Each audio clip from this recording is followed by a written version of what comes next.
¿Ha notado una evolución en el inglés de sus hijos? Y los deberes los hacen en inglés, eso sí es verdad.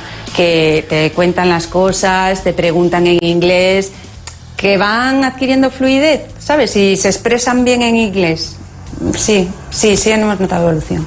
Al venir del campamento nos lo pasábamos muy bien, porque la mañana se la había pasado bien él y luego nos la contaba. Entonces, muchas veces no sabía decir las cosas en castellano. Y era divertido. Y el caso es que después hacíamos jugando las manualidades y es verdad, las palabras, si por ejemplo traía una jirafa, el cuello, la cabeza, sabía todas las partes del animal o del cuerpo humano y luego quedaban adornando en la habitación. La verdad es que muy bien, se lo pasó muy bien. ¿Tienen sus hijos más interés por el inglés?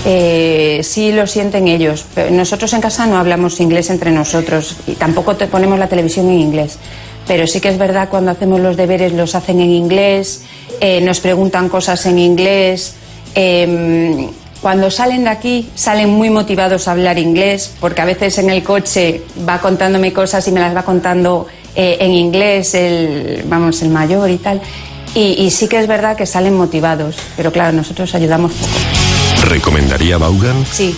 Bueno, como he dicho, tengo a mis dos hijos aquí, vienen contentos, se van contentos, están en casa y eso hace que aprendan un montón de cosas y sean muy proactivos a hablarlas como si fuera algo natural y de manera muy, muy simple, lo hacen fácil.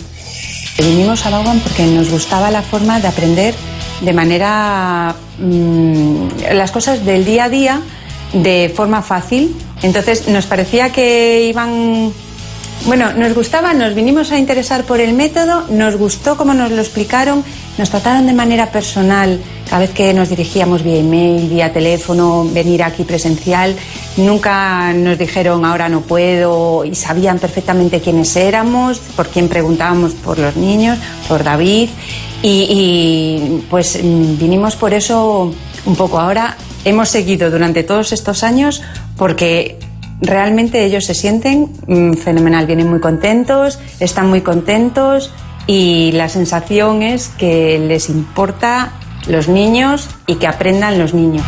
¿Qué es lo que más te gusta de las clases? Pues que son muy divertidas y cuando tú no entiendes algo los profesores te lo siguen explicando hasta que lo entiendes.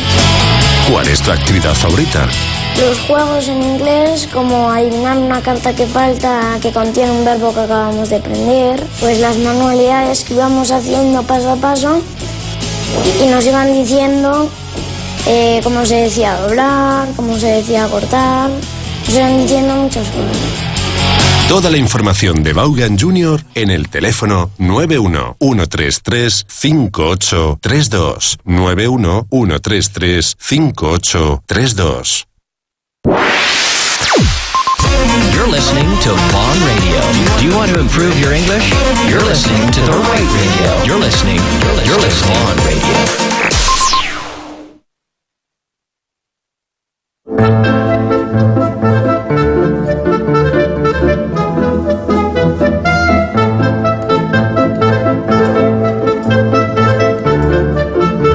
Esta es La Hora Extra con Richar Vaughan.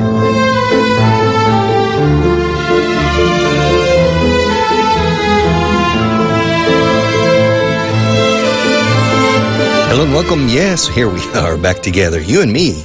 Just you and me. This is a private class, man. This is a very intimate setting. Setting means composición de lugar. It's a very intimate setting in which you and me, we speak to each other in English. I can't hear you when you speak, but you can hear me, which is better because you're hearing a native voice that is talking about everything imaginable. I try to cover the complete gamut. Escrito gamut, es pronunciado gamut, es la palabra más cercana a gamma, o sea, surtido, gamma, espectro, todo el rango del punto A al punto B, de un rango, de un espectro. So I try to cover the gamut, I try to cover the spectrum, I try to cover the complete range possibilities of understanding and listening to English. So, I think the last thing I spoke about in the last hour was about hair removal. Do you remember? La depilación. Hair removal es el quitar pelo. To remove is quitar. Extraer, quitar. That's to remove. No es remover. Remove. Now, hair removal means la extracción de piel. Digo de pelo, perdona. Hair removal. And so, but that's the word we use in English for depilación. Quite popular nowadays with a lot of women more than men, but some men. Also, if some men have too much hair on their body, they decide to undergo hair removal treatment. To undergo hair removal treatment. To undergo means someterse a. To undergo hair removal treatment. And so, a lot of people do it. I've never tried it. I have no idea. I've never tried it. Hair removal. Although I know that according to the chronicles of ancient times, Julius Caesar had all of the hair removed from his body. Every single hair removed from his body by a slave with tweezers. Tweezers, T-W-E, I think, T-W-E-E-Z-E-R, tweezers.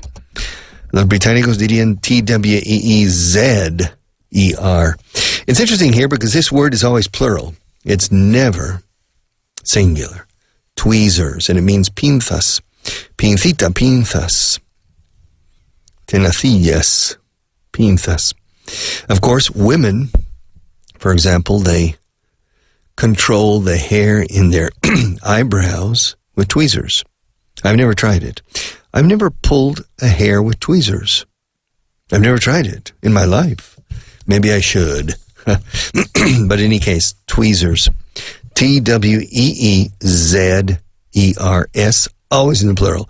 You can't say one tweezer. Because tweezers always, it's like scissors. Tijeras. However, in Spanish you say, trae la tijera. But that's not correct in English. Bring the scissors.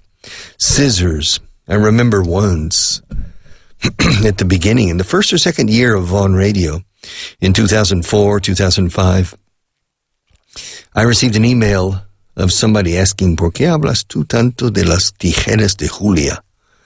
Las tijeras de Julia. Julia's scissors. Y claro, Julio César. Julius Caesar.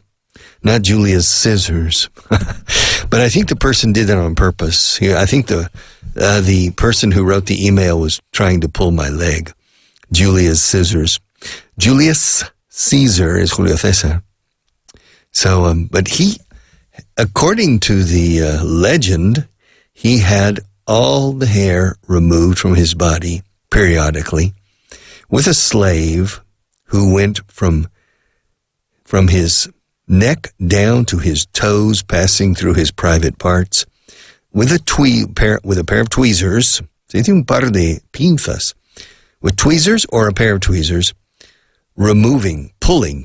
That was painful, man. I can imagine. Can you imagine having somebody pull? But Julius Caesar, of course, was a tough guy. He was a very special person.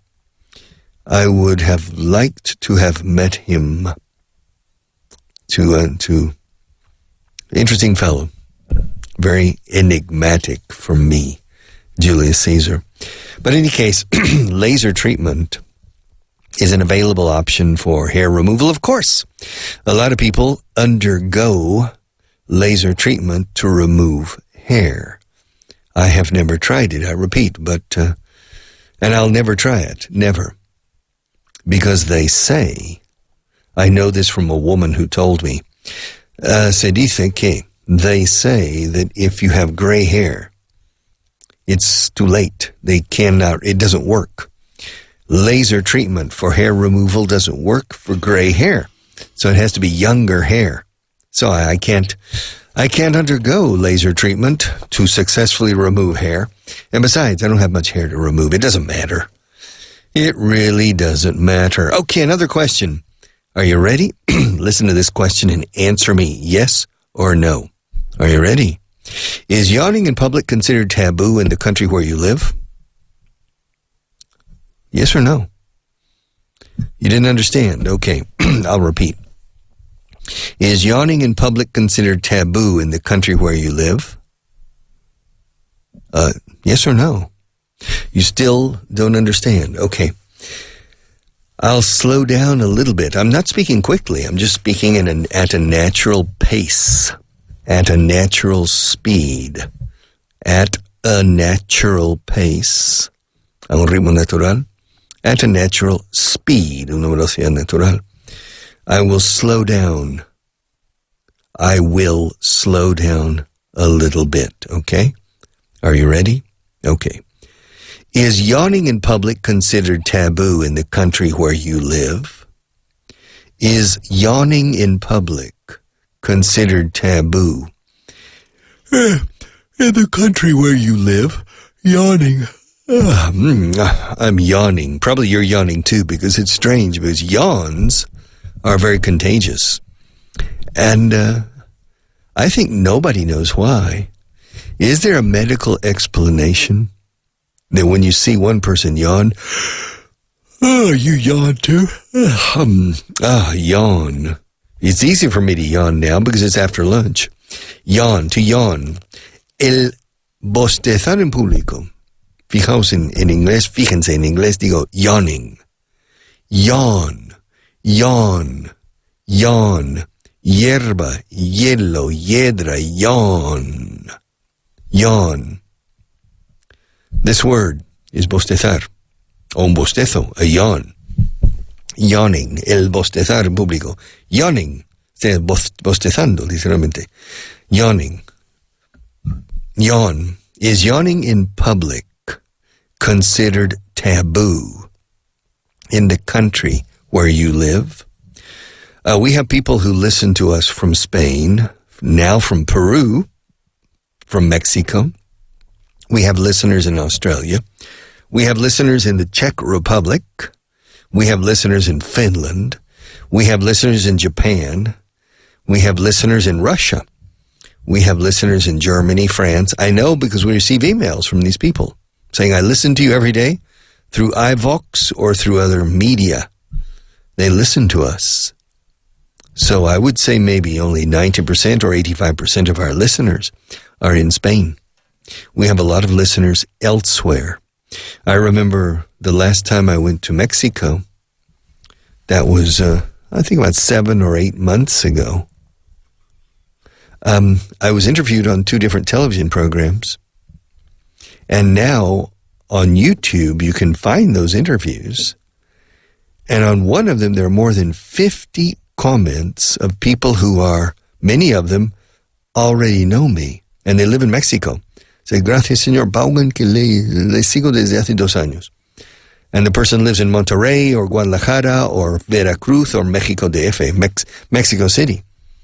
Which means a lot of people are following us in other parts of the world. But in any case, let's get back. Volvamos a la pregunta. Let's get back. To get is llegar. Regresemos de llegada de nuevo. Literalmente. Let's get back. Let's go back. Go back también nos vale. Let's go back. Let's get back. Se dice más get. Let's get back to the original question. Is yawning in public considered taboo in the country where you live? I live in Spain, and it's not considered taboo. It's not considered taboo. However, when I came to Spain, I was a bit surprised because stretching in public is considered taboo. And when you yawn, often you stretch. Often you stretch. Stretch is estirarse. Oh, me estiro. Yeah, when you wake up, you stretch. Now, in Spain, it's not well seen. It's not considered very good manners in public to stretch. But to yawn is no problem. Oh, my God. To yawn. Yawning in public. And it's strange, I repeat, why are yawns contagious? I have never found an adequate explanation about why yawns, los bostezos, are so contagious. If one person yawns in front of a group of 30, at least 10 of those 30 people yawn as well. They yawn as well. Yawn, is that onomatopoeic? Bostezar? No, it's not onomatopoeic. That's not onomatopoeic for me, eh? Bostezar, no. Yawn, yes. Yawn. Yawn. Now, there are quite a few words. Well, quite a few. There are about 6 or 7 words that rhyme with yawn and are spelled identically, except for the first letter. Bostezar o bostezos, yawn. Y-A-W-N. Yawn. Now, cervatillo, ciervo bebé. A fawn. F-A-W-N. Fawn. Si dices que el cervatillo bosteza todos los días, the fawn yawns every day. But you don't often say that. I've never said that in my life. How often does a fawn yawn? ¿Con qué frecuencia bosteza un cervatillo? How often does a fawn yawn? I don't know. Probably never. Yes, dogs yawn, cats yawn, animals yawn as well. It's a really strange reaction by a, I don't know, physiological phenomenon, yawning. Why do we yawn? Why do we sneeze? Cough, yes. Toser tiene sentido. I mean, something in your throat, an irritation in your throat, fine. But sneezing? Sneezing could be an irritation in your nose, or an irritation in your respiratory system, and achoo, you sneeze. But yawning? Why? Boy, entre unos bostezos, I can't, it's funny. If you have to give a speech about yawning, ladies and gentlemen, it's a pleasure to be here with you. And today I want to talk about a subject that for me is interesting. In fact, I find this subject to be, frankly, intriguing. Now, the subject is yawning. Yawn. Okay, yawn, to yawn. And I imagine if somebody gives a 30-minute speech about yawning, the public, the audience will yawn more. Even if the speech is interesting, people will yawn. Yawn. Just hearing the word in English, yawn, gives the listener the desire to yawn. And it's funny about me. I teach, I have my other radio show is from 7:30 to 9:30. So I get up very early. I leave home early. I start speaking on the radio. I need to be alert, 100% alert, at 7:30 in the morning, or 7 o'clock in the morning for my friends in Lima. And at 9:30 I finish. And then I go to my office. Occasionally, often es demasiado frecuente. Occasionally, de vez en cuando. Occasionally I will have a meeting at 9:30. With people in my office, and so I start working seriously at 9:30. But it's funny because when people are talking to me, I start yawning. I start yawning. And I have to apologize. I say, excuse me, don't worry. I'm not boring. I'm not bored. It's very interesting. Please continue. The problem is I have been 2 hours intensively talking, and now I'm relaxing, and I always have a yawning fit from 9:30 to 9:40. 9:30, 9:40. For 10 minutes, I yawn in order to, desperezarme. I don't know, from the intensity of the 2 hours on the radio. Because when you're talking on the radio, you can't take a single second of relaxation. You are always alert, focused on your subject, and talking. So you can't stop and look out the window. You can't pick your nose. You can't do anything because you're on the air. And so when you finish, it's natural that 1 hour on the radio is probably the equivalent of 3 hours at a normal desk job. So it's compressed. It's your 3 hours of work compressed into one. And if you do 2 hours in a row, 2 horas seguidas, if you do 2 hours in a row, we're talking maybe 6 hours compressed into 2. So when I receive visitors right after my radio show at 9:30, and I escort them to my office, and we sit down, it's a pleasure to meet you, and I start yawning. And I laugh. I said, don't worry. I've been 2 hours straight, 2 hours straight, 2 hours in a row, 2 hours straight. 2 horas seguidas se dice 2 hours straight, 2 hours in a row. O si queremos ser más latinos, 2 consecutive hours on the radio, and it's natural. I always have a yawning attack, un ataque de bostezos, at 9:30.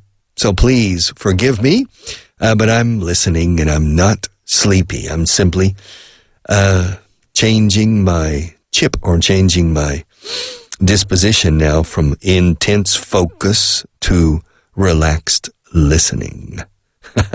From active to passive, and the transition requires about 15 yawns. All right, to yawn. Nunca os vais a olvidar, nunca se van ustedes a olvidar de esta palabra. I'm trying to move toward ustedes, para plural, because every day we have more and more listeners from Peru, o de el Perú, como dicen ahí. And so I know that in Peru they don't use the vosotros form. Fíjense ustedes. For me, it sounds a little bit, when I go to Peru, which is often now, it still sounds a little bit strange for me to hear a person, con quien tuteo, the person I'm using the tú form with, to say, bueno, como ustedes saben, bueno, es que me pondré en contacto con ustedes. It sounds very formal. Because here in Spain, for example, as you know, they say vosotros. And for me, it was a shock. 47 years ago, sería 47, yeah, casi. 46 and a half years ago, the first time I came to Spain. Wow, I'm getting old. I'm really getting old. The first time I came to Spain was in August 1972. And I knew Spanish fairly well. I couldn't understand the people easily at the beginning, but I could speak. Hola, ¿cómo está usted? No sabía qué tal. I didn't know the expression qué tal until I came to Spain. In 6 years of Spanish, in primary and in secondary school, it was always ¿cómo estás? Or ¿cómo está usted? Never qué tal. I didn't know qué hubo, qué hay, qué tal. ¿Qué hubo? In el Caribe, in certain countries, they say, ¿qué hubo? Strange, instead of ¿qué hay? But nevertheless, so I learned a lot of new things very quickly, but I had the structure. And when I came to Spain, but I didn't know the vosotros form, because when I was living in Oklahoma, the Spanish teachers, who spoke Spanish fairly well, they were Americans, but they had lived in Mexico for a number of years, so their Spanish was not bad. But they always said, la forma de vosotros es literario y no se usa en el día a día. Yeah, great. So I didn't bother to learn the second person plural. And when I came to Spain, ¿cómo estáis? ¿Qué tenéis? Said, Dios mío, I have to learn a person. I have to learn how to speak in the vosotros form, which is difficult. No me pidáis de pedir, no me pidáis nada. And it's still a little bit difficult for me sometimes. But now when I go to Latin America, I always use the vosotros form. Bueno, como sabéis, and I imagine it sounds funny to them. I imagine it sounds strange in Latin America because the form sabéis, tenéis, vosotros is literary. So it's like speaking to people from the period of Shakespeare. Thou art thy own boss. You are your own boss. You're your own boss. Tú eres tu propio jefe. Si tienes tu propia empresa, pues eres tu propio jefe. You are your own boss. Fonética, con contracción. You're your own boss. You're, como un yo-yo. You're your own boss. Sin contracción, you are your own boss. You're your own boss. And in Spanish, eres tu propio jefe. O usted es su propio jefe.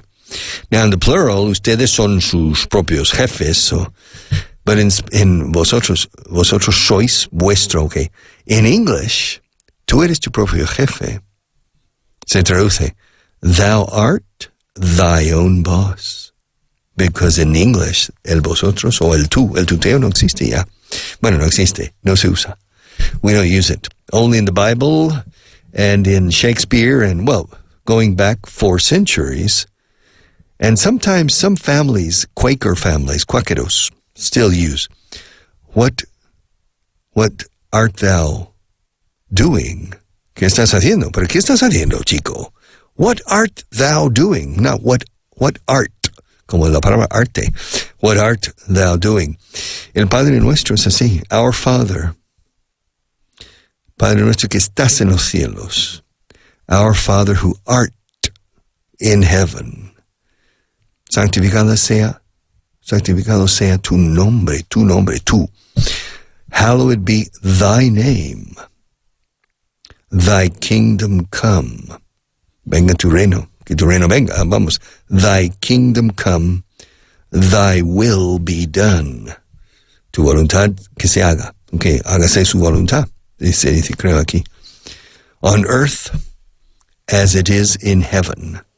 Give us this day our daily bread, and forgive us our debts, deudas, as we forgive our debtors, deudores, and lead us not, no nos lleva a la tentación, no nos conduce a la tentación. I can't remember in the Spanish version, I can't remember.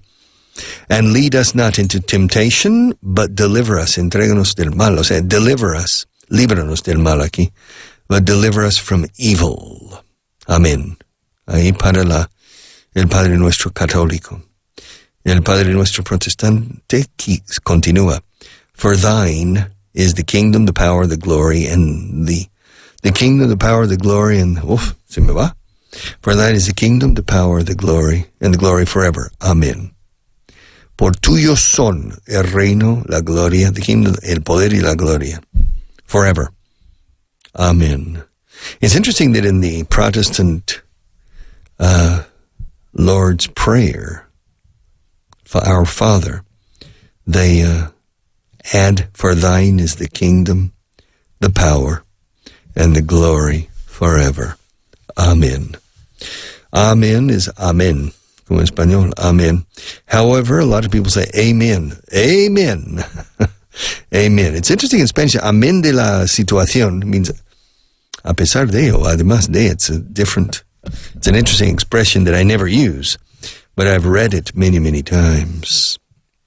So, I have really spent time going off on a tangent, talking about yawning. Is yawning taboo in Spain? No, it's not. Is yawning taboo in Peru? I don't think so. Is yawning taboo in the United States? No, it's not. And stretching, el estirarse, stretching is not taboo at all in the United States. However, in Spain it is. Strange. I don't know why. Why is stretching in public taboo? T-A-B-O-O. Doble O. Aquí en España decís tabú, con U. Taboo with a double O.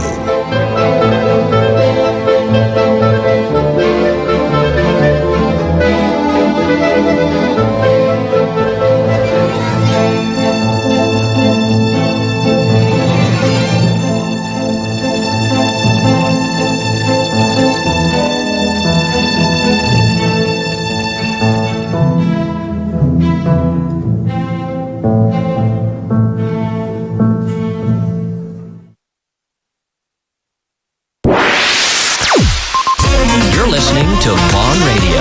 Do you want to improve your English? You're listening to the right radio. You're listening Vaughan Radio.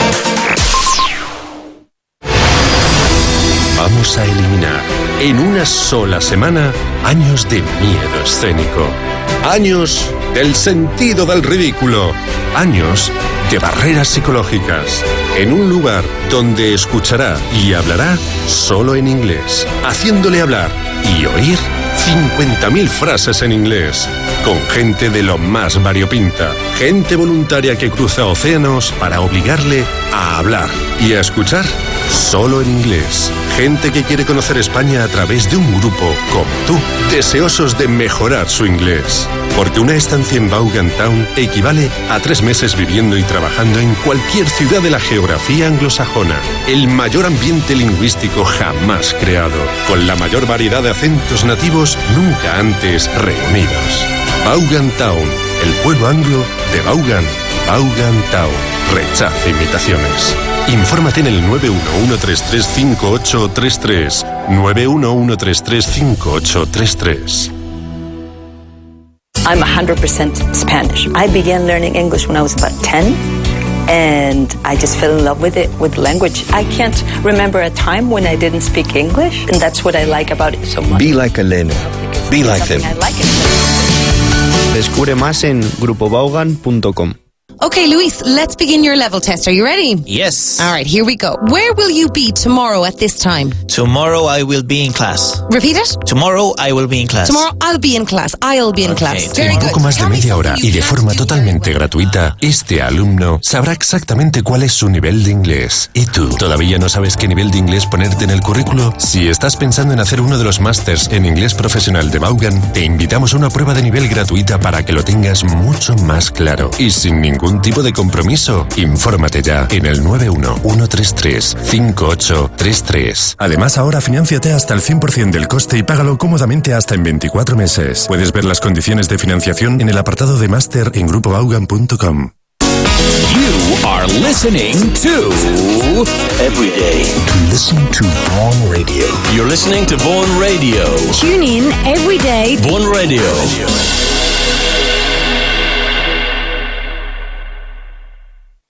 Porque no todos pueden decir que llevan más de 40 años de experiencia formando a la mayor parte de los directivos, empresarios, trabajadores de este país. Presumimos, pero es que es cierto. Trabajamos con los mejores docentes. Tu profesor está aquí. Infórmate en el 911335833.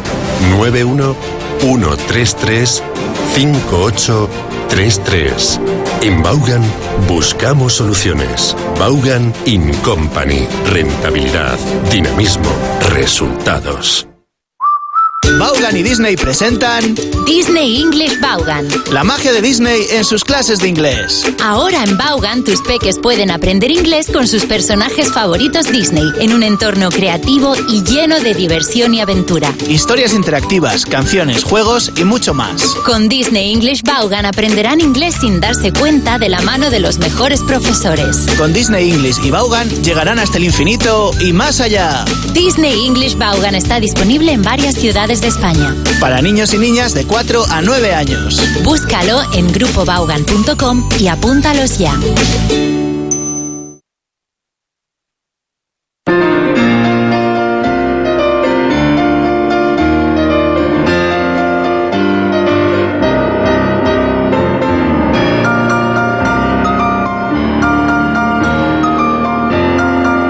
La hora extra con Richar Vaughan.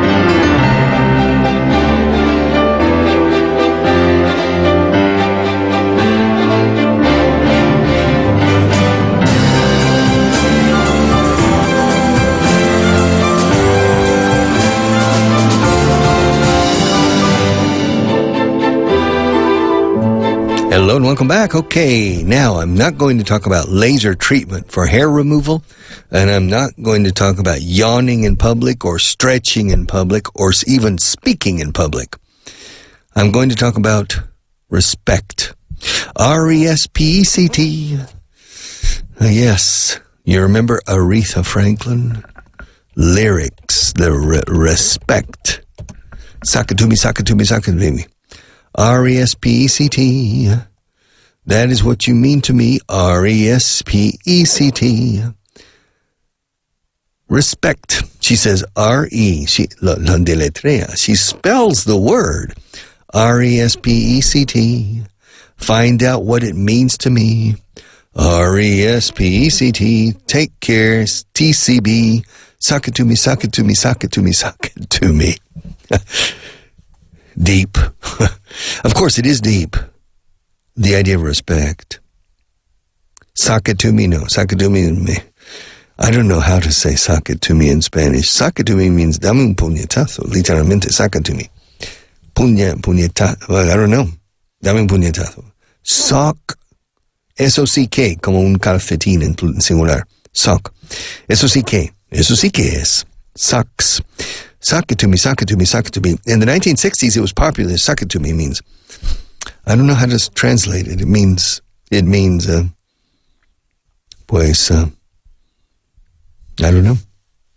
I'm at a loss as to how to explain suck it to me in Spanish, but it doesn't matter because we don't use it anymore. It's part of the English slang that has died a calm and easy death. Suck it to me means impresióname, como si fuera un puñetazo. Suck it to me, man. R-E-S-P-E-C-T. She said respect. Respect. And that's an important word. Showing respect for others or towards others. El respeto hacia los demás. Fijaos como he dicho hacia. El respeto hacia los demás. Respect. No digo the respect. Respect. Porque es una concepto. Los conceptos no llevan the delante. Faith. La fe. Help. La ayuda. Time. El tiempo. Son conceptos. Work. El trabajo. Respect. El respeto. O sea, en inglés el respecto. O sea, una C ahí. Respect is a very important attitude. To show respect towards other people. Fijaos, he puesto una S después de towards. To show respect towards others. Other people. Other people. Others. Sí, demostrar, exhibir o mostrar respeto hacia los demás. Hacia otras personas. Hacia otros. Towards others. Towards other people. To show respect. Ahora, escuchad de nuevo. To show respect toward, sin ese, toward other people. So, the word hacia has two different options. Toward, without the S, which I think is more American, and towards, with an S, which I think is more British. However, I use the British form usually, towards. I developed the British form myself, towards. Towards. When I was growing up, little boy, I thought it was toward. T-O-R-D, toward. Not toward. Hacia. So to show respect, R-E-S-P-E-C-T, respect. It's very important to show respect. And also to respect authority.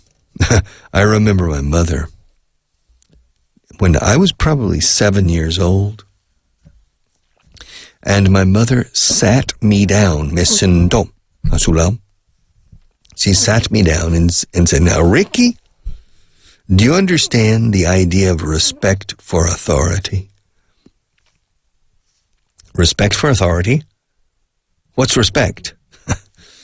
Well, Ricky, respect means you honor a person and you show good intentions and you follow the person's orders and instructions because it's that person is older than you and that person is probably more intelligent than you. And so you don't show disrespect, you show respect for that person. Oh, okay, I think I understand respect. Now, respect for authority. What's authority? Authority. Authority. I don't know, a table, a book, a microphone, authority.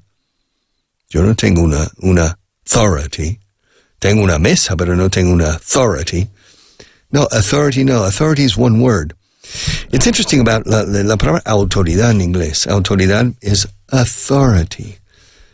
Entonces, la primera letra, la letra A aquí, se pronuncia como la A del artículo indeterminado. Un libro, a book. Una mesa, a table. Una silla, a chair. Una autoridad. Authority. Authority, así se pronuncia authority. Y lo curioso de esto, authority, viene la palabra autor, autorizar, etc. Y eso es authorize. Oh, the pronunciation changes porque es A-U, pero se pierde la U. Authorize, author, authority, authority, authority. But in Spanish, no. You have autor, autorizar, and autoridad.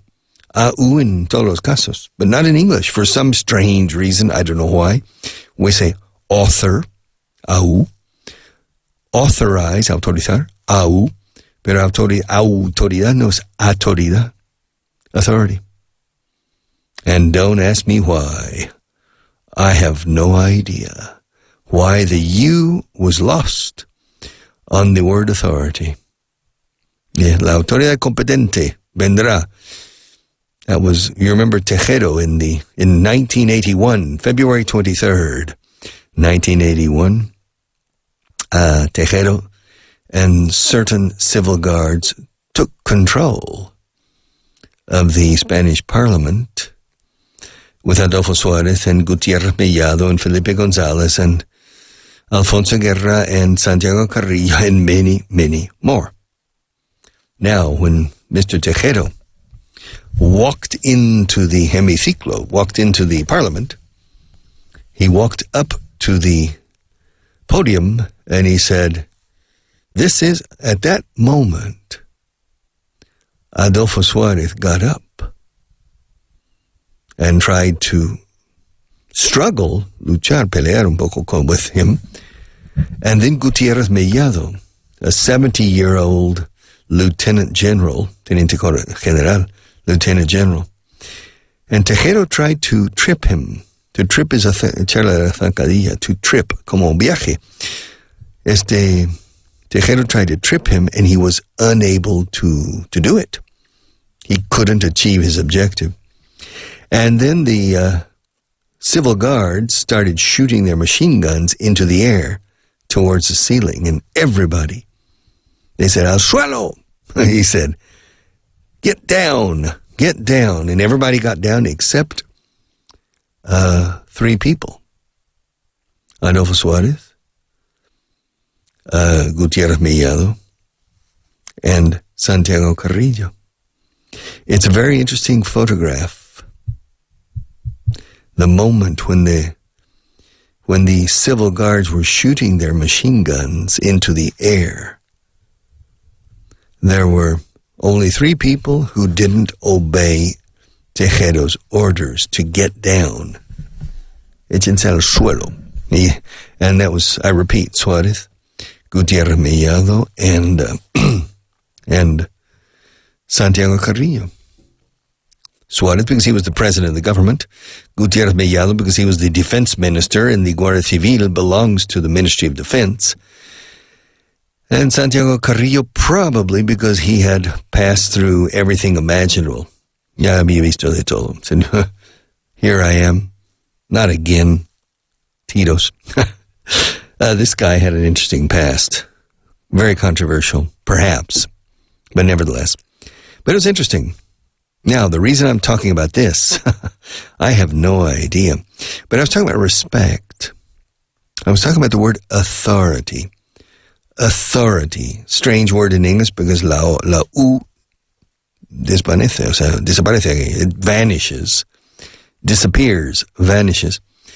But I remember Tejero said to all of the members of the parliament, estamos esperando a la autoridad competente. And of course, everybody wondered who is the competent authority. Probably it was Alfonso Armada, but it's not clear who the competent authority was. I don't think it ever became clear who Tejero was thinking about, or when he said the competent authority. I don't know. I'm not going to get into the subject because I have spent time teaching English to military people, and they have different military people have different opinions about what really happened that afternoon, evening, and night. And it's interesting. It's wonderful for conspiracy theories. A conspiracy theory. Teoría se dice theory. Ceceando. Theory con la TH inglesa. Conspiracy is conspiración. Conspiracy. We also say plot. Plot. Of course, you have two words as well. You have una conspiración y un complot. They're basically the same thing. Un complot. Pero el com, en inglés no pinta nada. We say plot. A plot. Y tramar contra alguien is to plot. Plotear, literalmente. Estás ploteando contra mí. Estás comploteando. Estás conspirando contra mí. Are you plotting against me? Are you conspiring against me? I smell a conspiracy. Yo huelo una conspiración aquí. I smell a conspiracy. I smell a plot. Complot. A plot. Interesting. Interesting word complot in Spanish. It's not a Spanish word. I wonder, siempre me pregunto, ¿cuándo habrá entrado esa palabra en el léxico español? Complot. Because it's clearly not Spanish. Spanish words don't end with a T. You know, roulotte. Okay, you have more. Carnet de conducir. I mean, you don't have words that are autochthonous Spanish words that end with the letter T. It just doesn't happen. And what's fascinating about Spanish, there are very few words in Spanish that end with con OL. Palabras que terminan en OL. Very few. OL. 162. Español. Guiñol. Ruiseñor, no? But very few. He says Ñ-O-L, very, very few. Español. And so it's interesting, the word Spanish, Español, is spelled in such a way that's very rare in English. Peñol, pañol, Español. And there are very few. Español, yes. But I can't think of any. Encaje español. Yes. Sol. S-O-L, sol is O-L, pero no Ñ-O-L. Peregrinos a Santiago por caminos. Pueblos blancos unidos por el sol. Montes, mesetas de clara estampa masculina. Ojos negros y encaje español. Esta tierra, mi tierra que bella eres, trázame el alma con tu buen pincel, etc. That's an alternative version of words to the Spanish national anthem, el himno nacional español. The Spanish national anthem doesn't have words. It doesn't have lyrics. And so a lot of times, Spain is criticized by the fact that the anthem doesn't have lyrics. However, if you stop and study the lyrics of the different national anthems, an easy conclusion is to say it's a good thing, menos mal, because the lyrics, the words, se dice más words que lyrics, the words of the British national anthem or English national anthem are terrible. The French national anthem, Jesus, La Marseillaise, la da da da da da da, are terrible. The German national anthem is okay. Yeah, Deutschland, Deutschland, alles über, or something. I can't remember. I don't know German. But it's rimbombante, pero dicen cosas decentes. Russia, not bad. The United States. Oh, say, can you see by the dawn's early... It's an interesting poem, and it's an interesting story. The first stanza. The second and third and fourth, I've never read them. It's a long poem written by Francis Scott Key. El Señor Llave, Francisco Escocés Llave. Francis Scott Key. And he wrote a poem. Later, that poem became the object of the national anthem. And the rumors say, as malas lenguas dicen, rumors say that the melody adapted to the poem was an English drinking song. O sea, una canción de borrachos en los pubs ingleses del siglo XVIII. Or 19. So you can imagine the melody of the American national anthem. La da da da da da da da da da, etc. Okay. Imagine 10 drunk Englishmen in a tavern in East London. La la la la la la. And it sounds plausible and verosímil. Maybe it's true that the lyrics, the melody of the American national anthem was an English drinking song. Let me write it. Was the melody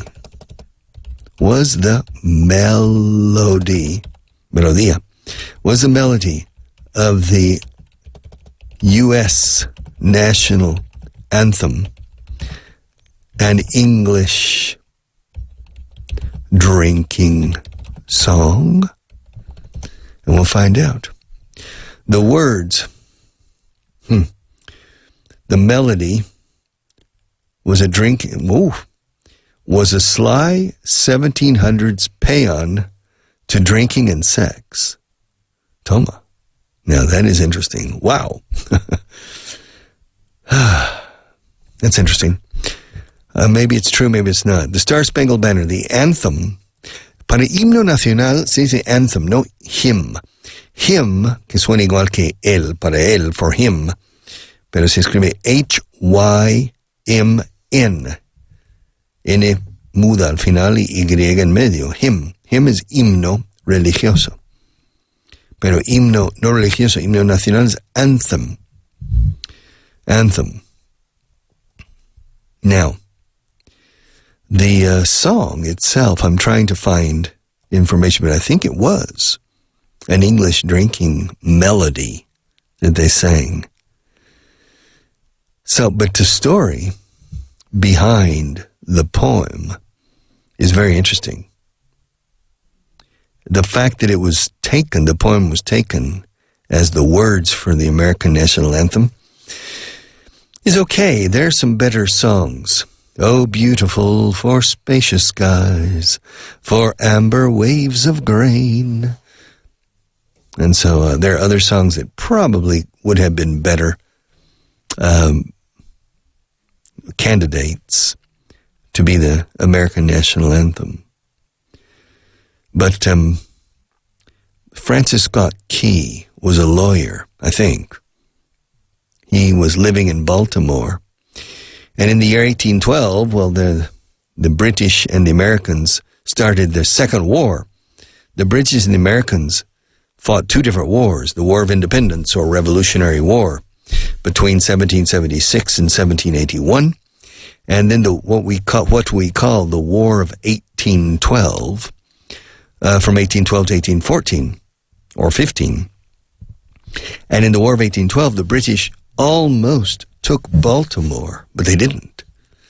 Baltimore is a city located on the coast in Chesapeake Bay, the Bahia de Chesapeake Bay, very big bay, enormous bay, beautiful. And Baltimore was there, and there was a fort. Fort Henry? No me acuerdo cómo se llamaba. The fort. And when the British fleet entered Chesapeake Bay and started approaching Baltimore and Fort Henry, there were several recreational boats on the water. And so the British Navy took these boats and made the people prisoner temporarily during the battle against Fort Henry. Fort McHenry, I think. And so Francis Scott Key was one of these people on a recreational boat, and he was taken prisoner by the British temporarily, and he was put down in the bottom of a British naval ship. But there was a hole in the hull, un agujero en el casco del barco, por el que podía divisar, como un agujerito. He could barely see through. And in the distance, he saw Fort McHenry. And it was daylight, and the British Navy, and you could see the flag, the American flag, flying above Fort McHenry. And he could see it, but only through a little hole in the side of the ship. And then it turned dark, so he couldn't see. However, the bombs that the British continued bombing Fort Henry. And of course, the explosion of the bombs were like lightning, como un relámpago, and for a moment you could see. And so, in these explosions during the night, he was able to quickly, fleetingly see that the flag was still flying. And all through the night, he continued looking through this little hole in the side of the British naval ship. And when the dawn came, when the sun came up, the flag was still there. And so that's the poem. He says, "Oh, say, can you see by the dawn's early light, en la temprana luz del alba, diga, oiga, no ve. Oh, say, can you see by the dawn's early light what so proudly we held in the twilight's last gleaming?" Toma, eso sí que es poesía. Lo que últimamente vimos en el oscurecer de la noche anterior, las últimas luces de las tinieblas, the twilight, el ocaso, las últimas luces del ocaso del día anterior. What so proudly we held at the twilight's last gleaming, whose broad stars and stripes and broad stars through the perilous night, durante la peligrosa noche, perilous night, and it goes on and on and on. It's an interesting poem, a bit too Baroque for me, but nevertheless, it's the national anthem. It's not my favorite song about the United States, but it's a good song. At least the first stanza. The poem is long. I think there are 3 more stanzas, but nobody knows them, only the first. And maybe if I remember, I'll talk about the English national anthem in the next class, because I don't like the words. I don't like the lyrics. God save the Queen, pero requete save the Queen. La pobre reina está super salvada. But then the second stanza is terrible. And the French national anthem is even worse, but in a different way. It's very grotesque. But nevertheless, so we need to change the words. Yeah. Coronados con vino y mesón. Yeah. Spain. Yeah, del Segre a Ronda. Un precioso decorado. Coronado con vino y mesón, etc. It's nice talking about Spain. The Spain people like wine, good food, beautiful women, interesting men. I'll be back another day. Take care.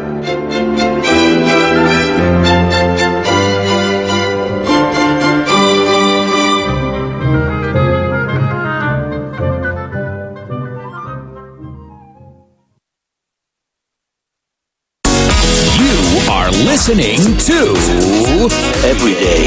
Listen to Vaughan Radio. You're listening to Vaughan Radio. Tune in every day. Vaughan Radio.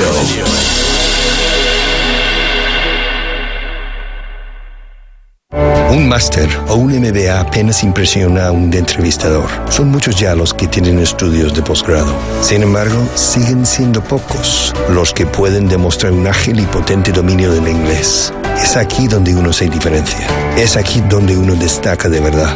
Céntrate en el inglés, quítalo de en medio y empieza a cotizar alto en el mercado laboral. Los másters en inglés profesional de Vaughan harán que se dispare tu carrera profesional. Llama e infórmate sin compromiso. No te arrepentirás. 91-133-5833. 91-133-5833. Dale un empujón a tu carrera profesional. Apúntate al Executive Master en Inglés Profesional de Vaughan. Aprenderás a negociar, a hacer presentaciones y a controlar cualquier situación profesional en inglés. Apúntate ya llamando al 91 133 5833 o entra en grupovaughan.com. Porque no todos pueden decir que llevan más de 40 años de experiencia formando a la mayor parte de los directivos, empresarios, trabajadores de este país. Presumimos, pero es que es cierto. Trabajamos con los mejores docentes. Tu profesor está aquí. Infórmate en el 91-133-5833. 91-133-5833. En Vaughan buscamos soluciones. Vaughan & Company. Rentabilidad, dinamismo, resultados. I'm 100% Spanish. I began learning English when I was about 10. And I just fell in love with it, with language. I can't remember a time when I didn't speak English, and that's what I like about it so much. Be like Elena. Be like them. I like it. Descubre más en grupovaughan.com. Este es el teléfono del inglés. 91-133-5833. ¿Aún no conoces el teléfono del inglés? 91-133-5833. 91-133-5833. Ya sabes, el teléfono del inglés. 91-133-5833. La niñez es el momento en que hacemos preguntas incómodas. También es el momento perfecto para aprender inglés. Si no quieres que tus hijos se hagan mayores sin saber inglés, olvídate de los viejos métodos que utilizaron contigo. Descubre Vaughan Jr., un método que despierta sus ganas de aprender y su curiosidad por el inglés. Aprenden de forma natural y divertida. Llámanos ahora al 91 133 5832. Vaughan y Disney presentan Disney English Vaughan. la magia de Disney en sus clases de inglés. Ahora en Vaughan tus peques pueden aprender inglés con sus personajes favoritos Disney en un entorno creativo y lleno de diversión y aventura. Historias interactivas, canciones, juegos y mucho más. Con Disney English Vaughan aprenderán inglés sin darse cuenta de la mano de los mejores profesores. Con Disney English y Vaughan llegarán hasta el infinito y más allá. Disney English Vaughan está disponible en varias ciudades de España. Para niños y niñas de 4 a 9 años. Búscalo en grupovaughan.com y apúntalos ya. I started to learn English when I was very, very young. My tip for somebody who is learning English is be brave and don't be afraid of exaggerating an accent. You're free to go anywhere you want. Be like Marta. Be like them. Descubre más en grupovaughan.com.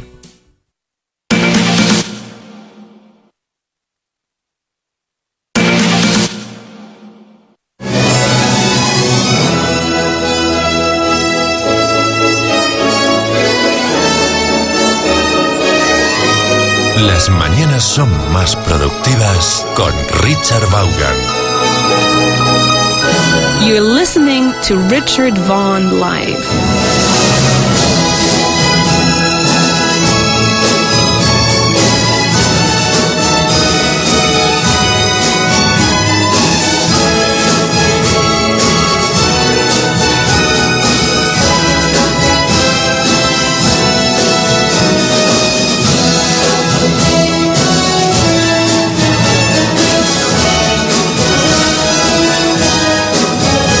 Hello and welcome. Welcome to Thursday's edition of Richard Vaughan Live. Today's Thursday, so let's get going. Let's work as if it were just any day. It really doesn't matter what day it is. It really doesn't matter what day it is. You know what day, no which day. What and which. Which is when the selection has been reduced. What I usually explain it in Spanish. Cuando la selección se queda delimitada a, B, o, C, we say which. Which one? This or that? Which one? Which? Otherwise, what? In Spanish, you say, ¿cuál es la capital de Brasil? ¿Cuál? No, in English, ¿qué es la capital? O ¿qué ciudad? What is the capital of Brazil? Because there are many cities that could be potential candidates to be the capital of Brazil if we don't know the capital. Of course, the capital is Brasilia, but it could be Salvador. It could be Rio. It could be Sao Paulo. It could be Santos. It could be Belén. It could be Manaus.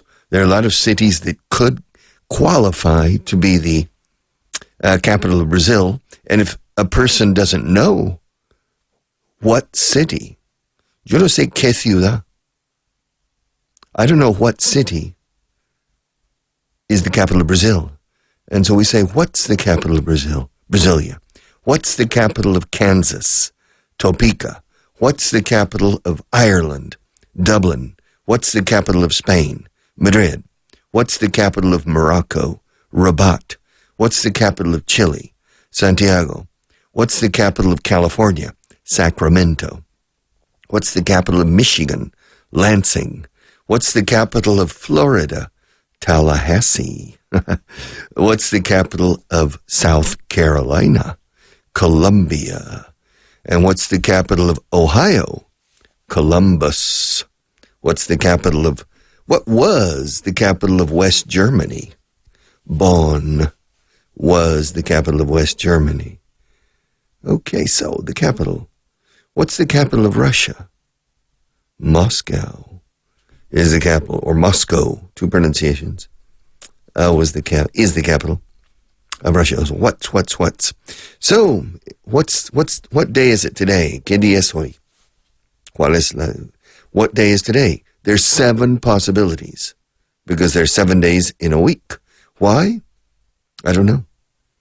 I think it would be better to, similar to the metric system in the final years of the 18th century, a group of French scientists and intellectuals got together and devised the metric system. To devise, devise, escrito con V en medio, to devise. And it's an interesting verb, to devise. Diseñar sería, o parecido. Trazar, idear, concebir, de aquí. All right, to devise. They devised the metric system. And so because the measurement systems, the system of weights and measurements, we say pesos y medidas, the system of weights and measurements in every country was different, or in every province sometimes was a bit different. And so the French directorate, which was the group that was ruling France after the French Revolution and before the appearance of Napoleon, basically between 1794 and 1799, I would say, or 1798, 4 or 5 years, the directorate. And during that time, the experts came together in Paris and devised the metric system, a very rational system. And it's basically based on 10, 100, 1,000. Correct. Very good. It makes sense. However, the day system, the system of the measurement of time, is not rational. It's not rational. We have 365.25 days in a year. Really. Of course, there are 365 days in a year. However, every 4 years, there are 366. That's what we call leap year. Leap, escrito leap. El año bisiesto, we say leap. No sé por qué. I don't remember the reason. Leap is dar un gran salto. Mao Zedong con su gran salto adelante. Murieron 30 millones de personas de hambre en ese gran salto adelante. The Great Leap Forward. Leap. Leap es un salto. To jump is saltar. To hop. H-O-P. Hip hop. Hop is saltar, brincar. Saltar como un canguro. It's a hop. A kangaroo hops. We usually don't say the kangaroo jumps. Now, a leap is a big jump. For example, typical in the movies, in the Hollywood movies, on the tops of the buildings, as azoteas. The person leaps from one building to the other. 20 stories up in the air to leap. And so we say leap. Leap year. I don't know why we say leap year. I really don't know. I knew because somebody wrote me an email maybe 10 years ago because I asked the same question on my radio show. Why do we say leap year? The problem is when you get older, you forget things. You don't remember. Yes. And so I've been told at least once the logic behind the word bisiesto, que significa bisiesto. Bisiesto sería dos siestas, but no, bisiesto, I don't know. I don't remember, but somebody told me and wrote a complete page and also the logic behind leap. But again, to leap year. So the time system is not really rational. 365 days in a year. I mean, wouldn't it be easier just to say there 100 days in a year, 1,000 days? Of course, we are dependent on the rising and setting of the sun. And so it's a solar year, not a lunar year, solar year. And so we are dependent on the physical phenomena, the physical realities of the universe. And so we cannot just arbitrarily divide the year into 1,000 days or 100 days. And of course the time, 24 hours, ¿de dónde viene el 24? I mean, why 24? Why is a minute 60 seconds and an hour 60 minutes and then a day 24 hours? Why? It's funny. It's strange. They're strange things. El número, lo segundo, lo que sigue a lo primero y precede a lo tercero, is the second. The first, the second, the third, the second. And in Spanish you say segundo. Primero, segundo, tercero. In French, premier, second, ou deuxième. There are two ways in French. Second. I think in most Western languages, they say second, segundo, second, etc. But in all of these languages also, 1/60th of a minute is a second. ¿Qué tiene que ver un segundo del tiempo? Una 60 parte de un minuto con lo que precede al tercero y sigue al primero. Why? Why the same word in every language? Every Western language, at least, they have the same word for two completely different concepts. One is 1/60th of a minute, and the other is what follows the first, an ordinal number. Números ordinales, ordinal numbers, first, second, third, fourth, fifth. And cardinal, números cardinales, cardinal numbers, 1, 2, 3, 4, 5. So, but in any case, I'm simply speculating. Today is Thursday, the fourth day of the week, but what difference does it make? It doesn't matter what day it is. Fijaos la construcción. Da igual el día que sea. It doesn't matter what day it is. The only thing that matters is improving your English. And you can improve your English on Monday, on Tuesday, on Wednesday, Thursday, Friday, Saturday, or Sunday. You can spend 7 days a week if you want. Or 8 days a week, as the Beatles say. 8 days a week. I love you, etc. I can't remember the words. But any day.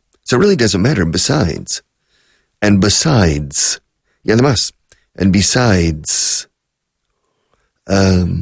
this program will probably be repeated in August when I'm on vacation, or next Christmas when I'm on my Christmas vacation, or during the middle of the night, sometime in the future, and the program may fall on a Tuesday or a Saturday.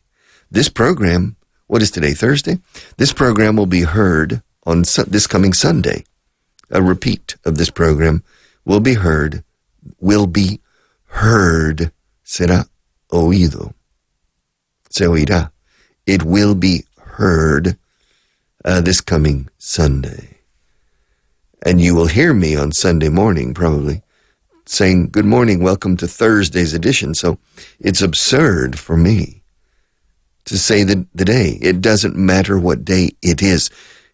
Fijaos, al final fíjense, it is. It is. It doesn't matter what day it is.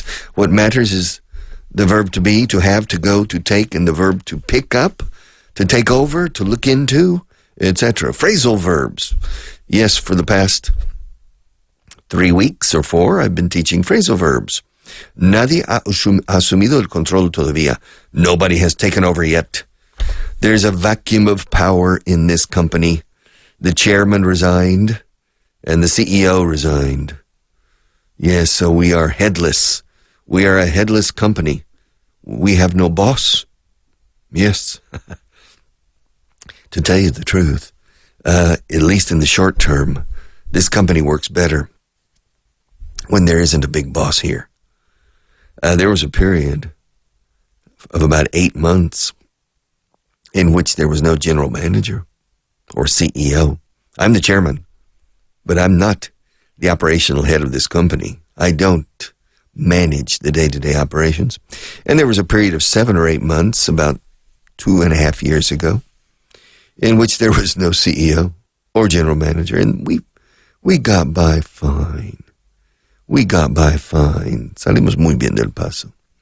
I imagine in the very long term, no. It's necessary to have a good day-to-day operations manager.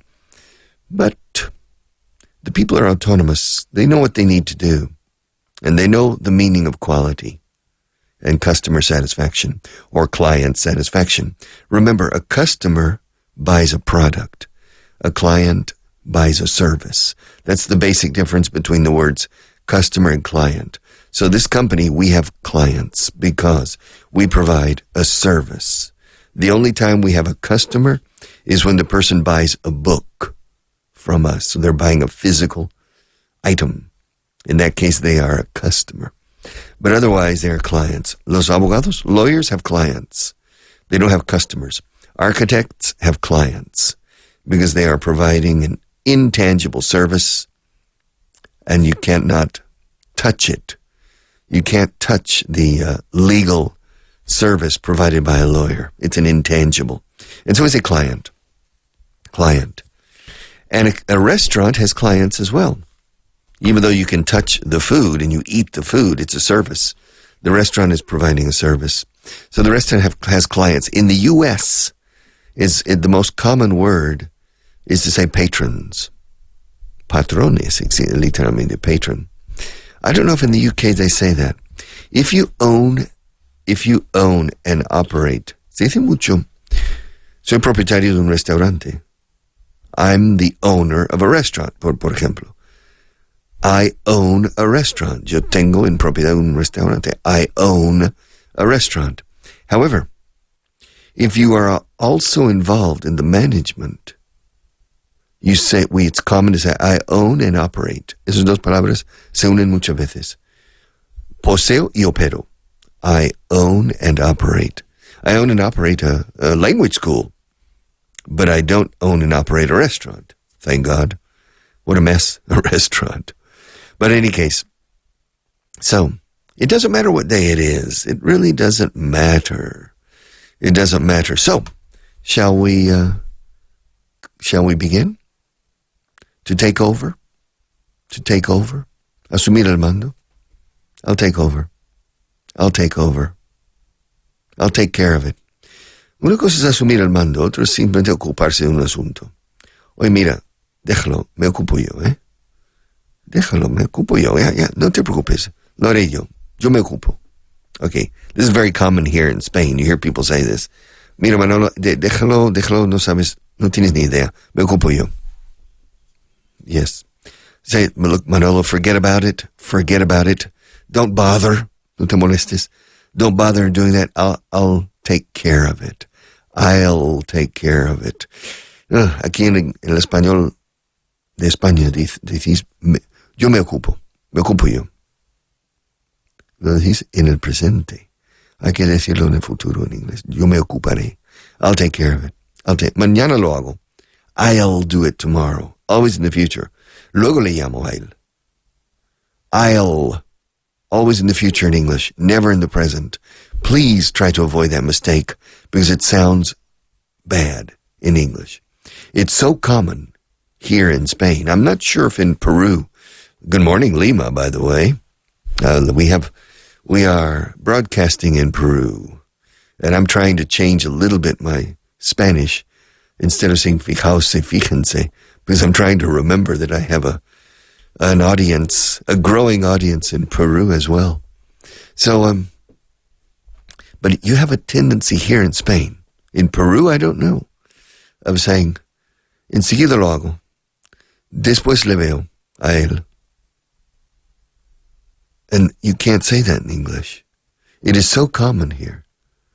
I talk to you later. Luego te hablo. Luego te lo digo. I tell you later. Eso suena a indio, gran jefe, jao. It sounds primitive. It sounds awful in English. So try to remember. Avoid saying, luego te lo digo. No. Luego te lo diré. Luego te llamaré. Luego lo haré. Mañana me ocuparé. I'll take care of it tomorrow. Mañana me ocupo de este asunto. In Spanish, but in English, no. Mañana me ocuparé. Tomorrow, I'll take care of it. I'll take care of it tomorrow. Okay? And I'll take over. I'll take over for you. I'll take over from you. Dios mío, con mis amigos británicos. Take over from. It sounds funny. I'll take over from you. I'll take over for you. But for the British, it sounds funny to say take over for. Okay. And the take over. I'll take over the government. Yes, I don't agree with the current government. And so I am plotting to take over the government. A coup d'etat. I'm going to overthrow the current government. Yes, I'm reaching a secret agreement with certain members of the military and the police, and we are going to take over the government. To take over. By the way, it's not true. Eh? It's funny. Sometimes people believe me when I speak on the radio. I never tell the truth on the radio. Never believe what I say. You say, well, it's not true. But in any case, I don't always tell the truth. Sometimes I make up stories. Or sometimes I take the authorship, autoría, the authorship of a story. For example, a funny thing that happened to a friend of mine when we were teenagers. Well, I'll tell the story here on the radio, but I'll say it happened to me. It didn't. It happened to my friend. It happened to Lane Phillips. Yeah. Can you believe it, this guy? Throwing water balloons at cars. And then the guy later became the youngest federal judge in the history of the United States, chosen by Ronald Reagan, and he has the recording of the telephone call in which Ronald Reagan spoke to Lane Phillips to communicate this decision and to congratulate him. Now, that was probably when Lane, I think, was 32 years old. Go back 15 years only, and he was throwing water balloons at cars. Okay. Water balloon es un globo que inflas, pero está lleno de agua. No, llenas un globo de agua. You put it under the faucet, and you put the mouthpiece of the balloon around the faucet, the tap, el grifo, and you fill it with water, and then you tie it. And so you have a water balloon. And when you throw it at people or at objects, it explodes, and the person gets wet. It's fun. And we used to have water balloon fights. Yeah, it was fun. At a party, the mother filled 50 balloons with water, and then the kids threw balloons at each other, and they exploded on impact. But then to throw it against a car is not a problem. It's not going to damage the car.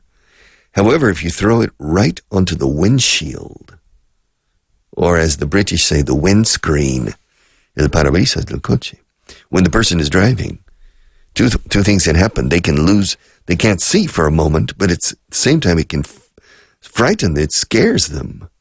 And they can have an accident because they are frightened into something unexpected. And Lane Phillips and I were doing that. I was with him. We were doing it together. Said, we were being bad kids. So I have to confess, there have been moments that I wasn't perfect. I've had imperfect moments. There have been moments in which I did things that I shouldn't have done. And I'm very contrite. How do you say contrite? You say contrito? We say contrite. Contrite. Contrite escrito, contrite. Contrito, pero no se dice aquí. I've never heard a person say, estoy un poco contrito hoy. I've never heard a person say that. Que está arrepentido por alguna cosa. Yeah. Ofendí a María sin querer. I feel very contrite. I'm very sorry. Oh my God, I regret having done it. I regret having done it. Me arrepiento de haberlo hecho.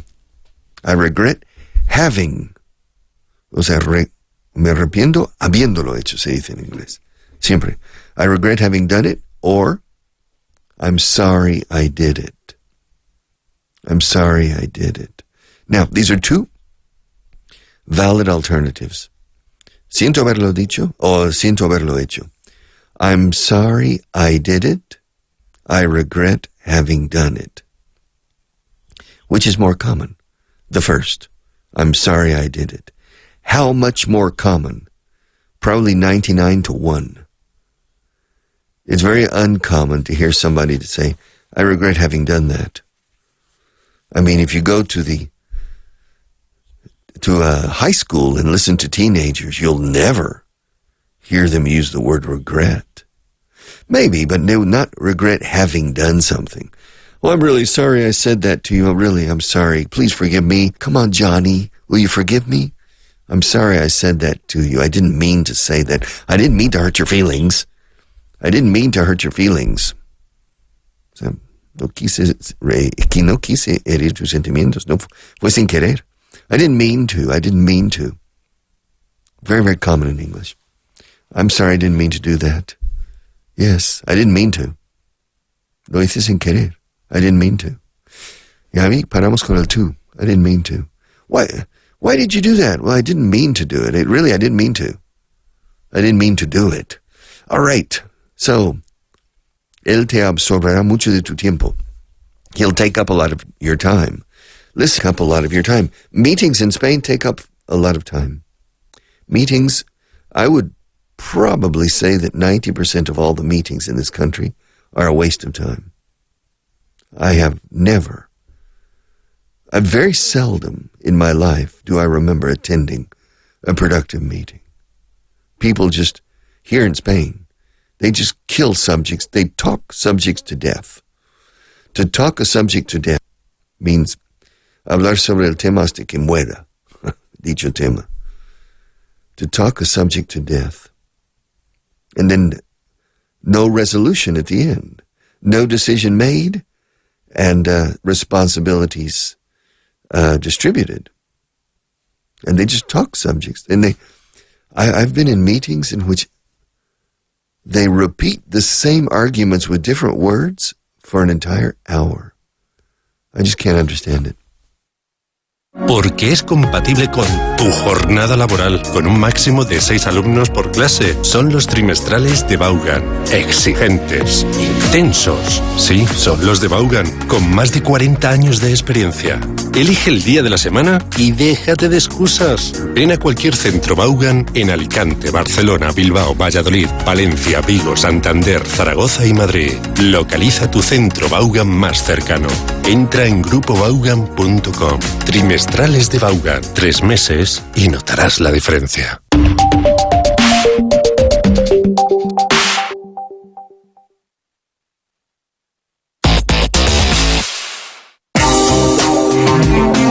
Are you a Vaughan radio listener, but maybe you've never had the full Vaughan classroom experience?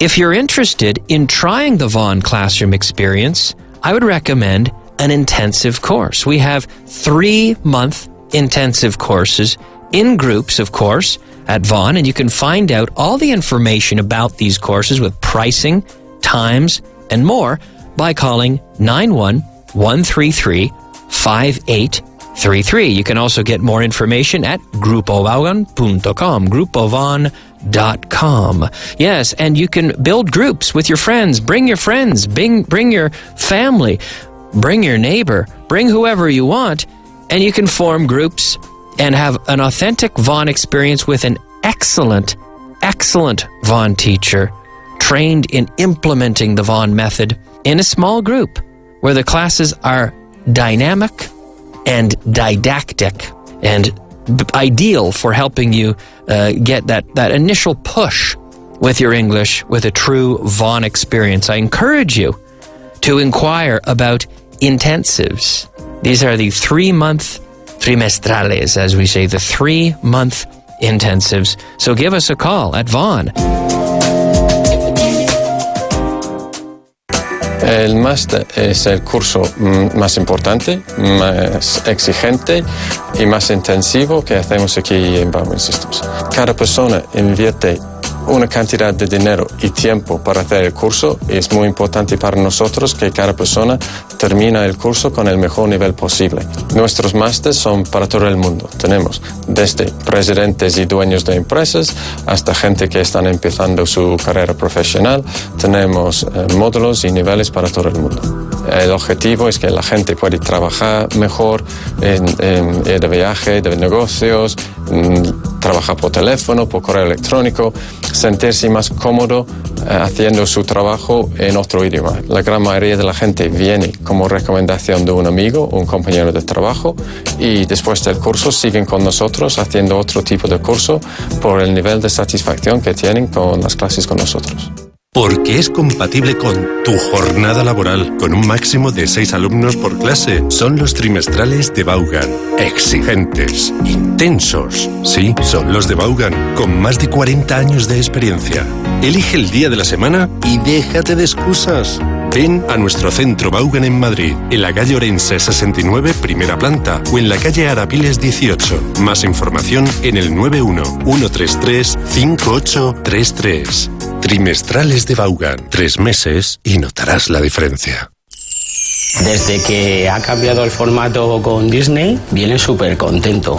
La verdad es que las clases son mucho más dinámicas y él está feliz. Aprende jugando y es muy importante que lo hagan así para que no se note que están dando clase. Así tus peques encontrarán un entorno de ensueño que les hará ilusionarse como nunca con el inglés. Descubre el centro Disney English Vaughan más cercano a tu ciudad. Recuerda que estamos en Alicante, Barcelona, Bilbao, Valencia, Valladolid, Santander, Vigo, Zaragoza y Madrid. Conoce nuestros centros. Entra ahora en grupovaughan.com.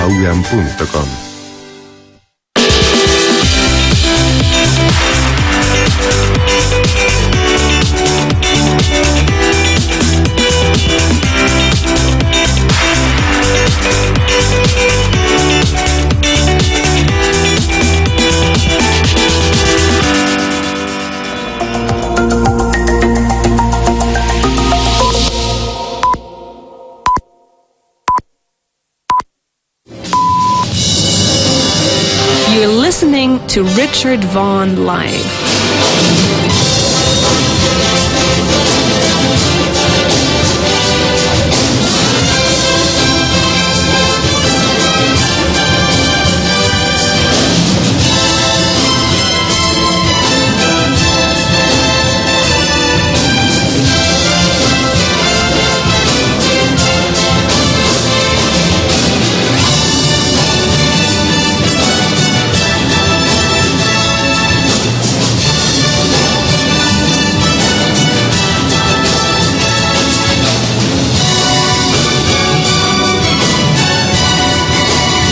Hello, welcome back. Okay, let's get going. Yes, the music is moving and moving, and then when I come onto the air, I need to come on with the same energy.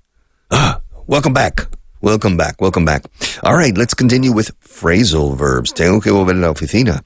I have to go back to the office. To go back, and to come back. It depends on your direction. For example, today I need to go to Barcelona. Now, I'll go to Barcelona after this radio show, and then later in the afternoon I'll come back to Madrid, and then I'll go back tomorrow and come back in the afternoon, and then next week I need to go back, but then for one day and I'll come back. In fact, today I'm planning to go there by train, but I'm going to come back by plane.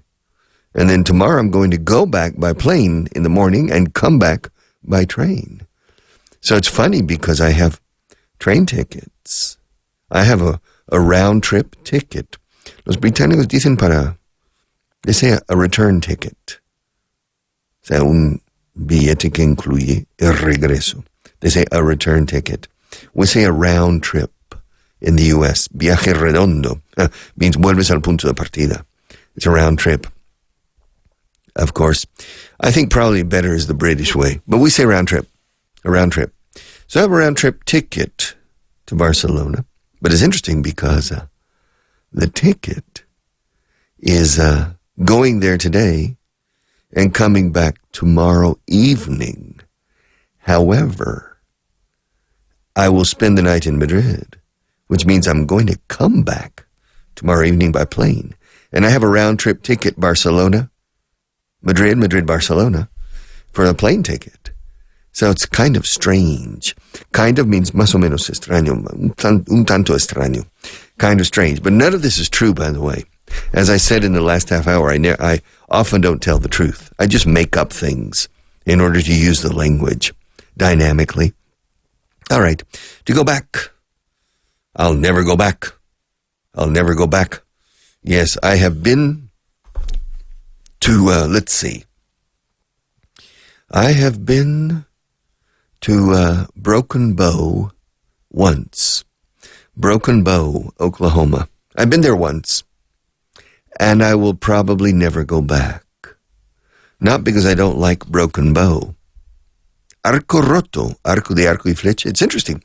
In Oklahoma, in the state of Oklahoma, there are two communities, there are two towns in eastern Oklahoma. One is called Broken Bow, arco roto, and another is called Broken Arrow, flecha rota. Now, the population of Broken Bow, I don't know, is probably 1,000 people or 2,000. It's small. But I don't know the population. Broken Bow, Oklahoma. We'll find out. Broken Bow, Oklahoma. How many people? Population 4,076. 4,100 people live in Broken Bow. B-O-W. Broken Bow, which is in the southeast of Oklahoma. Now, very near Idabel. Que nombres, eh? Of course, here in Spain, you have interesting names, too. Descarga María, Berrocalejo, Navahondilla. And you have some really interesting names for Navalmoral de la Mata. You have a lot of cool names for towns. It's the same in the U.S., it's the same in England, I imagine. It's the same in every country. And so, Broken Bow is located in southeast Oklahoma, very close to another town called Idabel. Idabel. Ida con I latina. Idabel, ¿cómo suena? Ida, como ida y venida, y Bel, B-E-L, Idabel.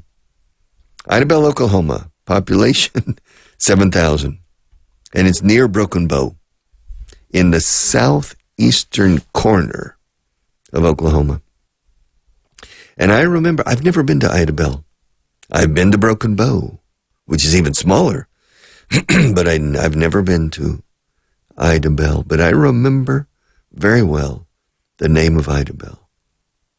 And the reason I remember is because when I was a sophomore in high school, sophomore means, it means the antepenultimo año.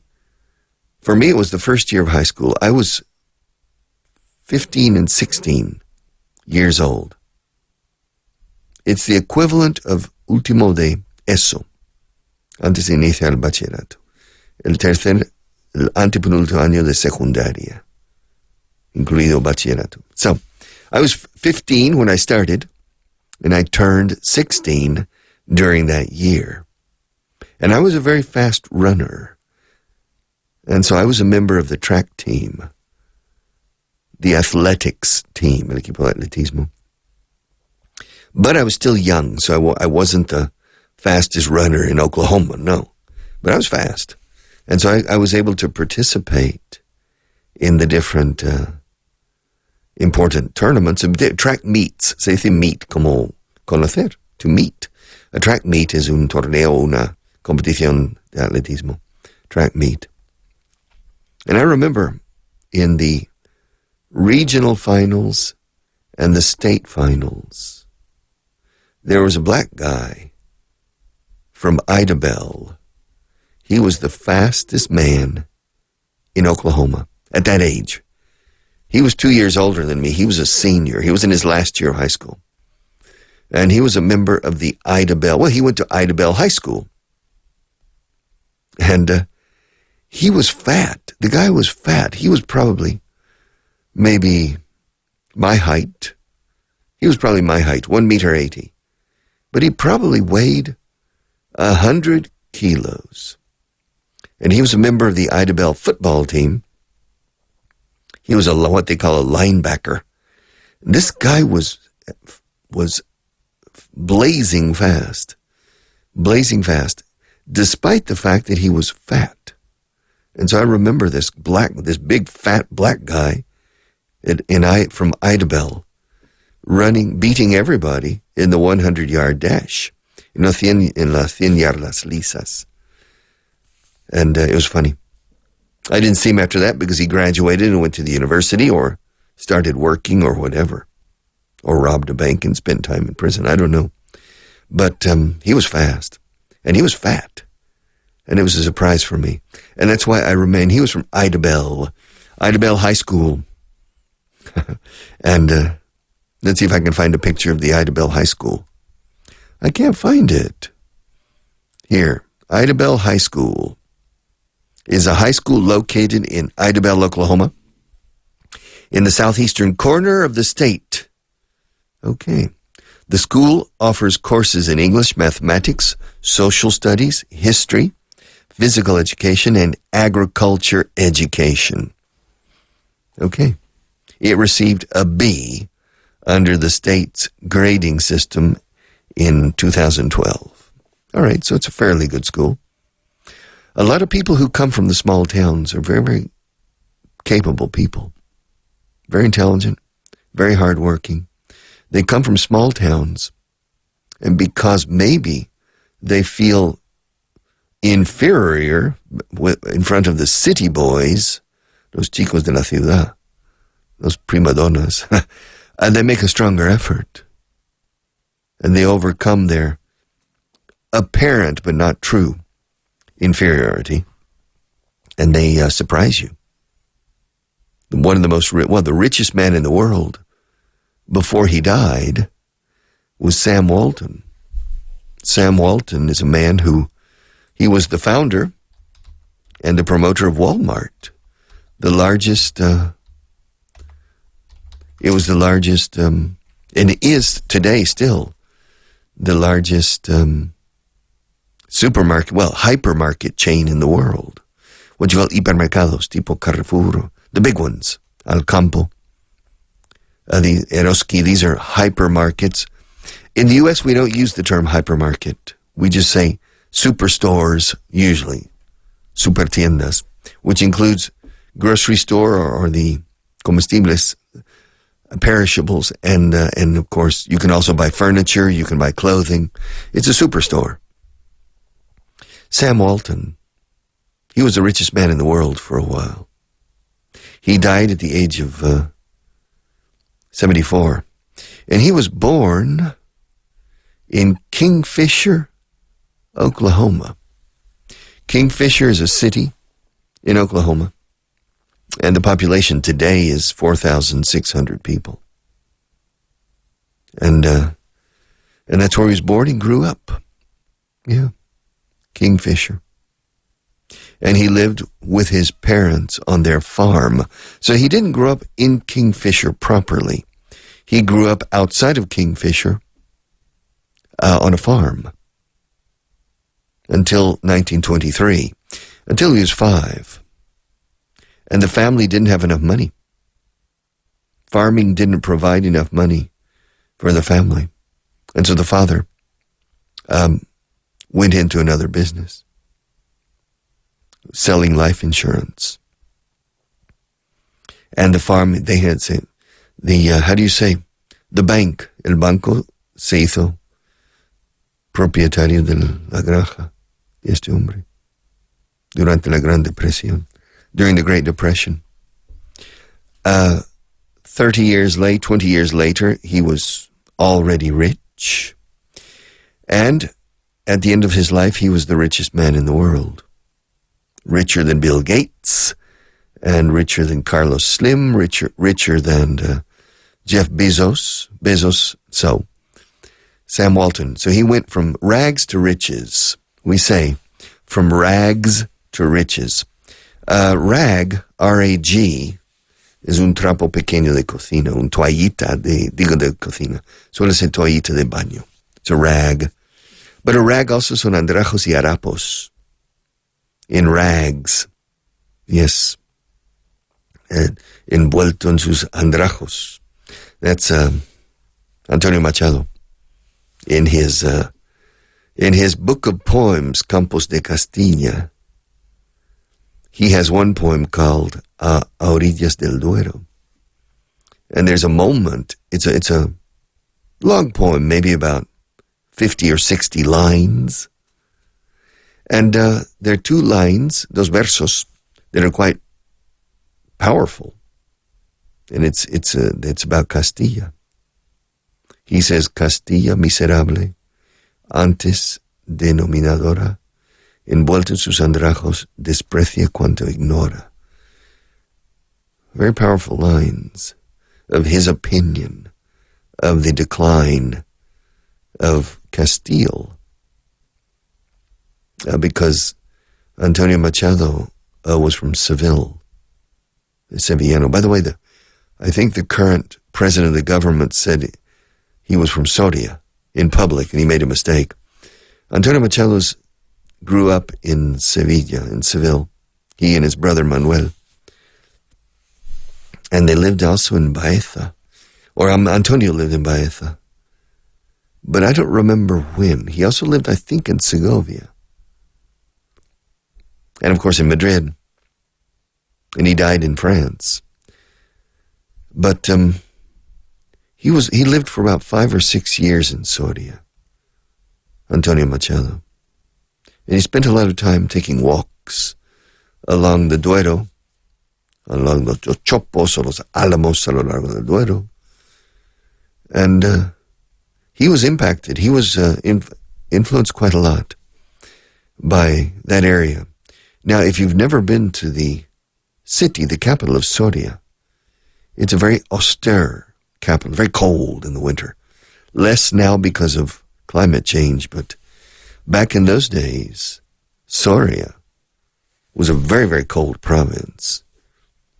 And it's a hard province as well to make a good living from the land. Very interesting province as well, because that's where our good friend Gustavo Adolfo Becker, con La Laguna Negra and things, and up in the mountains, in the mountainous part of Soria.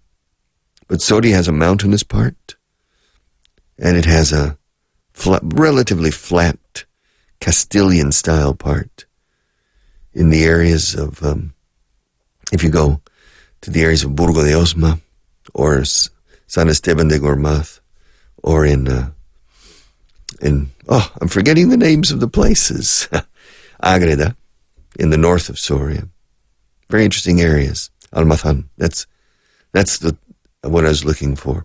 And then Medina Celi. If you've never been to Medina Celi, you need to. Soria. Soria is the smallest province in Spain in population. Teruel is the second smallest in population. But Soria, I think the population is 90,000 people. I really don't know. And but some of the most important people, very important people, have come out of Soria. But Machado spent 5 or 6 years there. I think he was about 35 or 40 years old. Let me check. And he married Leonor. He married a 15 or 16-year-old girl. Yeah, saltacunas. We say a cradle robber. Cradle is cuna. Robber is ladrón de cunas. Vamos. He was a saltacunas. And he married this girl. I think she was 15. Let's see, Antonio Machado. I don't know how old she was. Let me find out when he lived in Soria. But let me find out. He was born in Seville in 1875. And in the area of Triana, I think, in the barrio de Triana. No, the mother was from. La madre tenía una confitería en el barrio de Triana. Okay. And his father was a lawyer and a journalist and a folklore researcher, investigador de folklore. So it was already, the father had a certain sensitivity y era un letrado. Amén. Esta luz de Sevilla, este palacio, donde nací con su rumor de fuente, mi padre en su despacho, la alta frente, la breve mosca y el bigote lacio. It's Antonio Machado. And so, but he moved. He was a student in Madrid. He was a student in Madrid. But he went to Paris, then to Soria. All right. Leonor. Yes. Leonor Izquierdo. They got married in 1909. So, in July of 1909, and Antonio Machado was born in July 1875.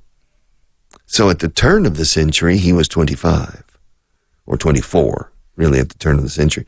In July, and when he got married, he was 33, or 34. And Leonor, how old was she? Let's see. She was, I have to find out. She was born in 1894. In June 1894. She was 15. She was 15 when she got married. Yeah. That's quite interesting. I don't know if that was very common at that time. Maybe it was. For mature men to marry young teenagers. I really don't know. But nowadays that would be almost considered illegal. Can you imagine? If I wanted to marry a 15-year-old girl, it would be a scandal probably. But let's see about this girl, to see how old she was. Hacía un mes que Leonor había cumplido los 15 y el poeta tenía 34. Y contra todo pronóstico, el matrimonio fue modelo de entendimiento y felicidad. ¿Ok? Hasta tal punto que la joven esposa se apasionó por el trabajo del poeta, con toda la ilusión de su juventud. And she died, I think, of tuberculosis. Yes. In 2 years later, in Julio del 11, 1911, while she was going to Paris with her husband, and she began to throw up blood, vomitar sangre, and so she has tuberculosis. She died of tuberculosis. So it was a tragedy for Antonio Machado. But I wonder, it's interesting, I wonder what the relationship was really like. It was a fatherly relationship or a passionate love relationship. I wonder. I imagine it was a bit like a fatherly relationship. Because Antonio Machado in Soria at this time, I repeat, was 34 and 35, 36 years old. And he taught Spanish, lengua española, in the school in Soria. And the students called him Antonio Manchado because he often returned to the classroom after lunch and his shirt or his tie or his jacket was stained because of soup. So apparently he was not very careful eating his soup at home or in the restaurant before going back to the classroom. And they call it, instead of Antonio Machado, the students called him Antonio Manchado. But in any case, he was highly impacted by the way of life in Castilla la Vieja. And it was a tough life. Los castellanos, los rudos y austeros castellanos viejos. Because if you look at the land, if you drive through Segovia, Soria, Burgos, Palencia, Valladolid, I mean, you can understand the personality of these people is very similar to the personality of the land. It's very beautiful in its special way. Castilla. I like it. I like driving through Castilla, crossing it, maybe from Soria to Salamanca. It's a nice drive. Or from Burgos, or even farther north, Vivar del Cid, to drive all the way down to Avila, or to Béjar, down in the south of Salamanca. Very interesting. Castile, all of Spain is very interesting. But Castile has a special, of course, history and a special flavor. And you see it reflected in the temperament and personality of the people.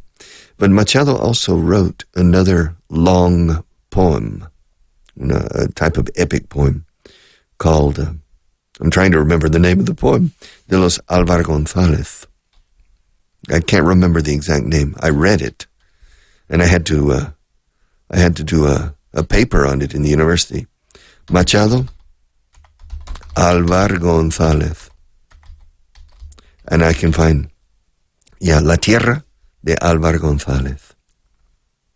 Un largo poema en forma romanceada, obra de Machado. He wrote it in 1912. He wrote it earlier than I thought. Dentro del poemario de Campos de Castilla. It's a very hard poem. Very, very hard. About murder. Killing people.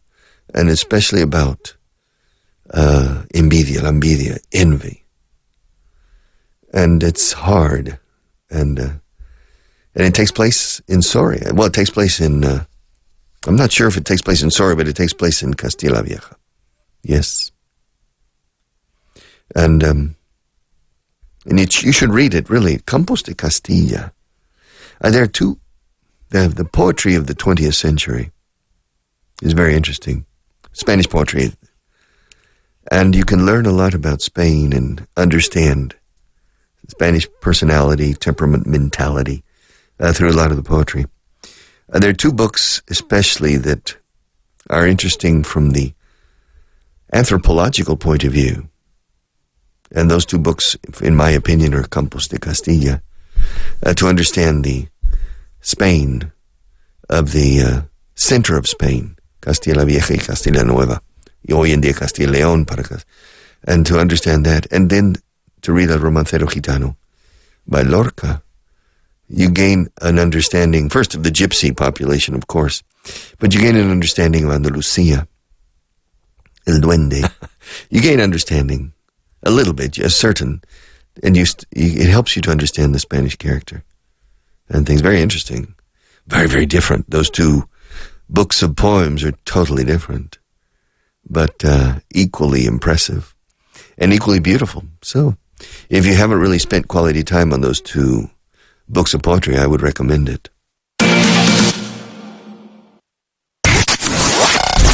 Estás escuchando Born Radio.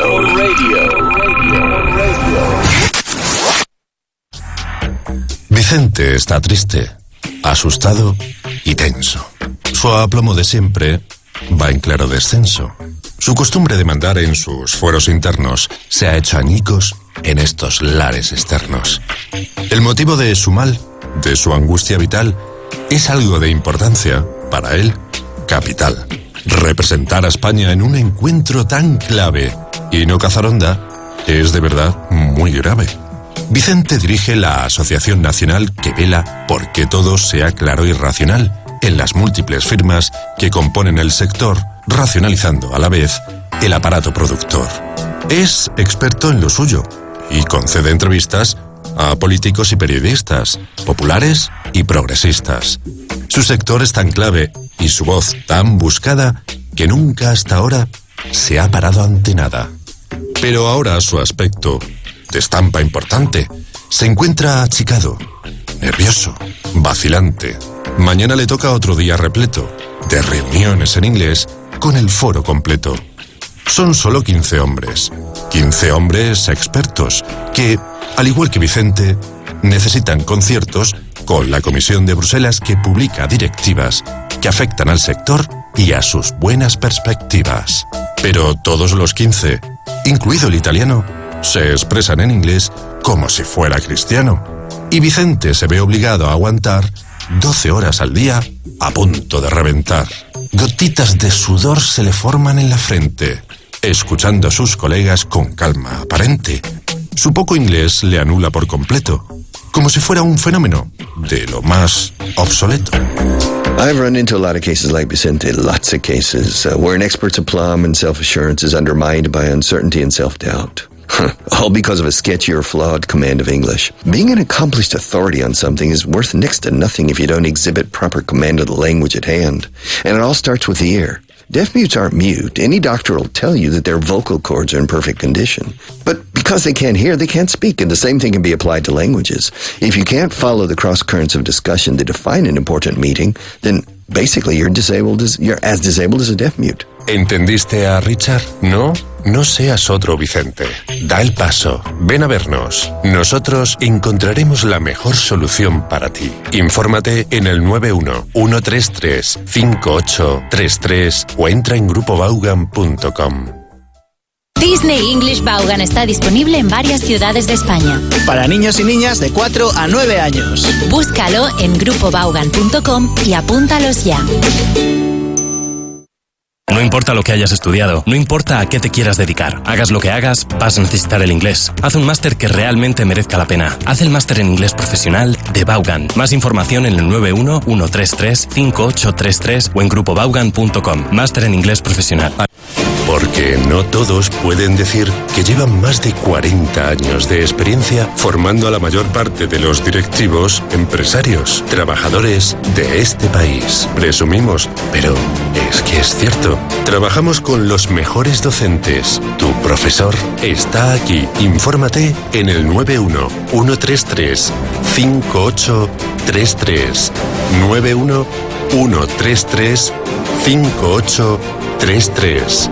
En Vaughan buscamos soluciones. Vaughan & Company. Rentabilidad, dinamismo, resultados.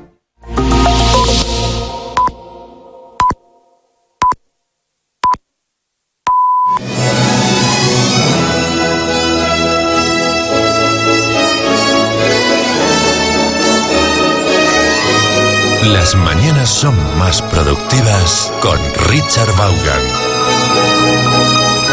You're listening to Richard Vaughan Live.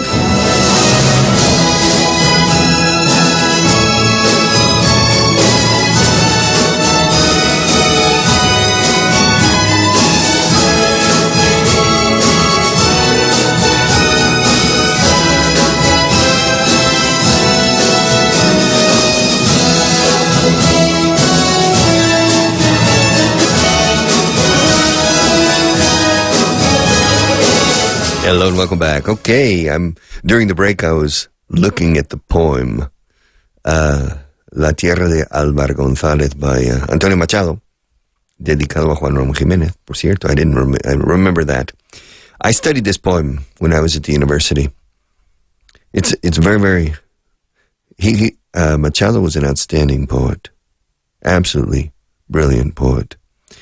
And siendo mozo Álvaro González, dueño de mediana hacienda, que en otras tierras se dice bienestar y aquí opulencia, etcétera, etcétera. Sección. Mucha sangre de Caín tiene la gente labriega. Y en el hogar campesino armó la envidia pelea. Wow. And then things turn bad. Álvaro González meets a girl in la feria de Berlanga. Prendóse de una doncella y la tomó por mujer al año de conocerla. Muy ricas las bodas fueron, y quien las vio las recuerda, etcétera, etcétera, etcétera. Feliz vivió Álvaro González en el amor de su tierra. Naciéronle 3 varones, que en el campo son riqueza. Y ya crecidos los puso uno al cultivar la huerta, otro a cuidar los merinos, y dio el menor a la iglesia. Mucha sangre de Caín tiene la gente labriega, y el hogar campesino armó la envidia pelea. That's the beginning of the poem, more or less. I'm skipping some parts. Skip is saltar, estoy saltando unos versos, because I don't want to speak too much Spanish on the air. But the poem, La Tierra de Álvaro González, is a very hard poem. I remember studying this poem, reading it, and I just, it's too much. It's too much. And you get the impression that, my God, are the people really like this? Is this what the Castellanos are really like? And, of course, Antonio Machado he was from Seville. There were 2 things. He had the Sevillano, or the Seville sensibility. And at the same time, he was a poet, with the sensibility of a poet. And so his 5 or 6 years in Soria, which is one of the roughest and most austere areas of Castilla Vieja, of the old Castile. See, in English, Castilla, la Nueva, la Vieja, etc. In English, se escribe Castile, L simple, no L doble, Castile. Old Castile and New Castile. Old Castile and New Castile. These, until the democracy, until the death of Franco, and then the creation of comunidades autónomas, Old Castile and New Castile existed. And the province of Madrid was part of New Castile. And Old Castile, I can't remember, had 9 provinces, I think. I'm trying to remember. 9 provinces. Cantabria, well, the province was called Santander. The province of Santander and the province of Logroño. Because La Rioja y Cantabria were part of Old Castile. So we have Santander and Logroño. Then we have Soria, Segovia, Ávila. And then we have Burgos, Valladolid, Palencia. That's 8. And I'm missing one. Ávila? Yeah, I think Ávila. That's 9. Ávila. And then the kingdom of León was the province of León, the province of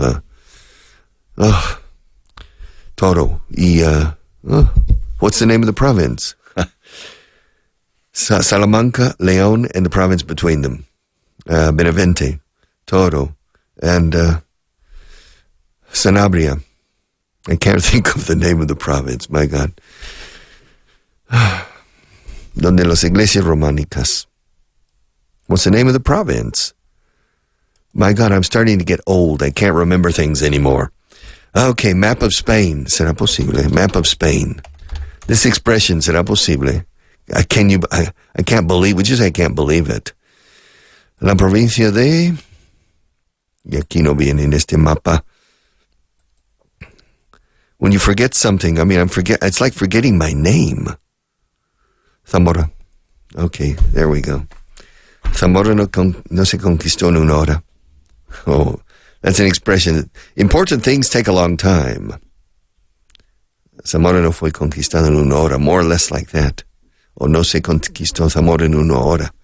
In English we say Rome wasn't built in a day. Rome wasn't built. Roma no fue construida en un solo día.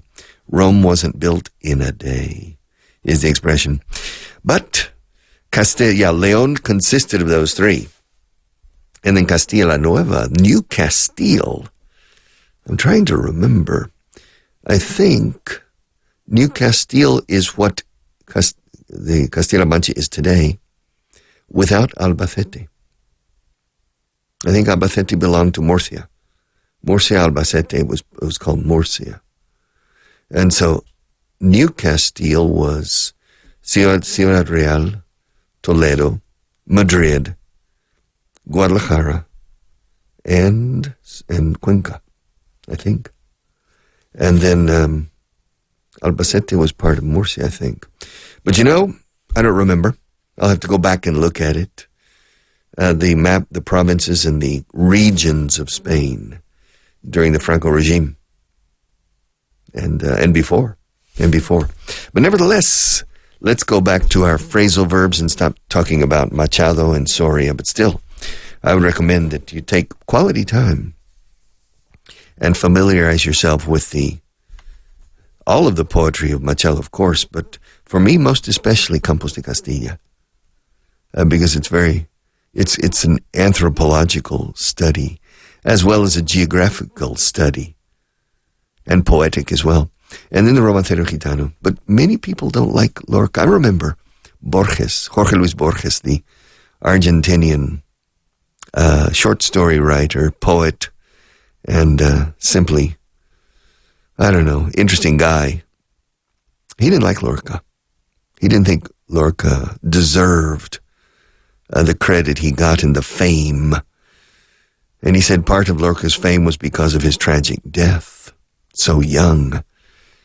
I don't know. I like the Romancero. I like some of his poems. I like many of his poems. And I don't like his theater. I don't like it. Bernarda Alba, La Casa Bernarda Alba, o Bodas de Sangre, o Mariana Pineda. I don't like the plays. They don't convince me. But of course, there's a cultural difference. I mean, I'm from Texas. And Lorca is from Fuente Vaquero. He's from near Granada, the area of Granada. So we're from very different backgrounds, very different sensibilities. But I enjoy reading his poetry. But I can't connect. I don't get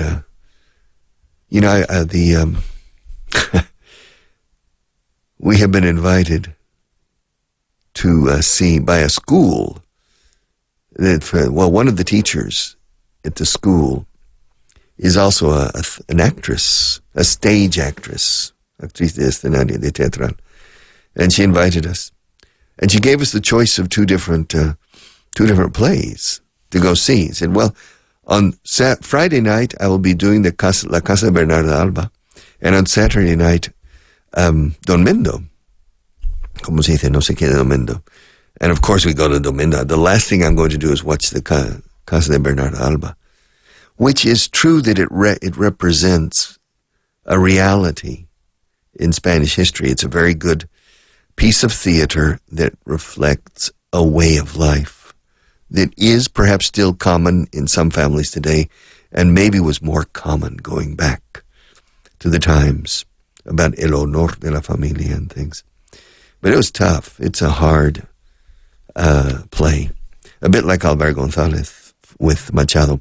But let's go back to English. Let's go back to our phrasal verbs. So, él siguió hablando horas y horas. He went on talking for hours. Hour after hour, he went on talking. He went on talking for hours. For hours. Hablaba y hablaba y hablaba. He went on. To go on. To go on means to continue. But to continue talking is not necessarily If you say he continued talking for hours, you're not giving an opinion. You're stating a fact. He continued talking for hours. Continuó hablando durante horas. But he went on talking for hours. Expresses a little bit of a cansancio and an opinion. No paró de hablar hora tras hora. He went on talking for hours. Okay, me llevo bien con ella. I get along with her. I get along with her very well. We get along. The British say we get on as well. We get on very well. How do you get along with Doris? With Doris, I get along fine with her. Why? No, I was just wondering. How do you get along with Pedro? With Pedro, I get along with him really well. Why? No, I was just wondering. Richard, yeah? How do you get along with Nacho? Which Nacho? The sound technician? Yeah. How do you get along with him? I think we get along fine. Why? Why do you ask? No, I was just wondering. How do you get along with Juanjo? Juanjo, the sound technician? We get along fine. Why? No, I was just wondering. Esa respuesta. No, I was just wondering. No, simplemente me preguntaba. Me lo preguntaba. Por curiosidad. Por saberlo. Sometimes here you say por saberlo.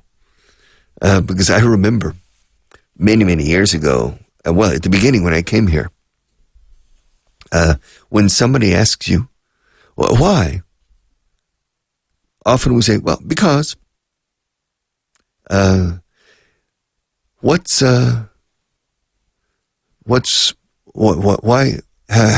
Do you get along with Nacho well?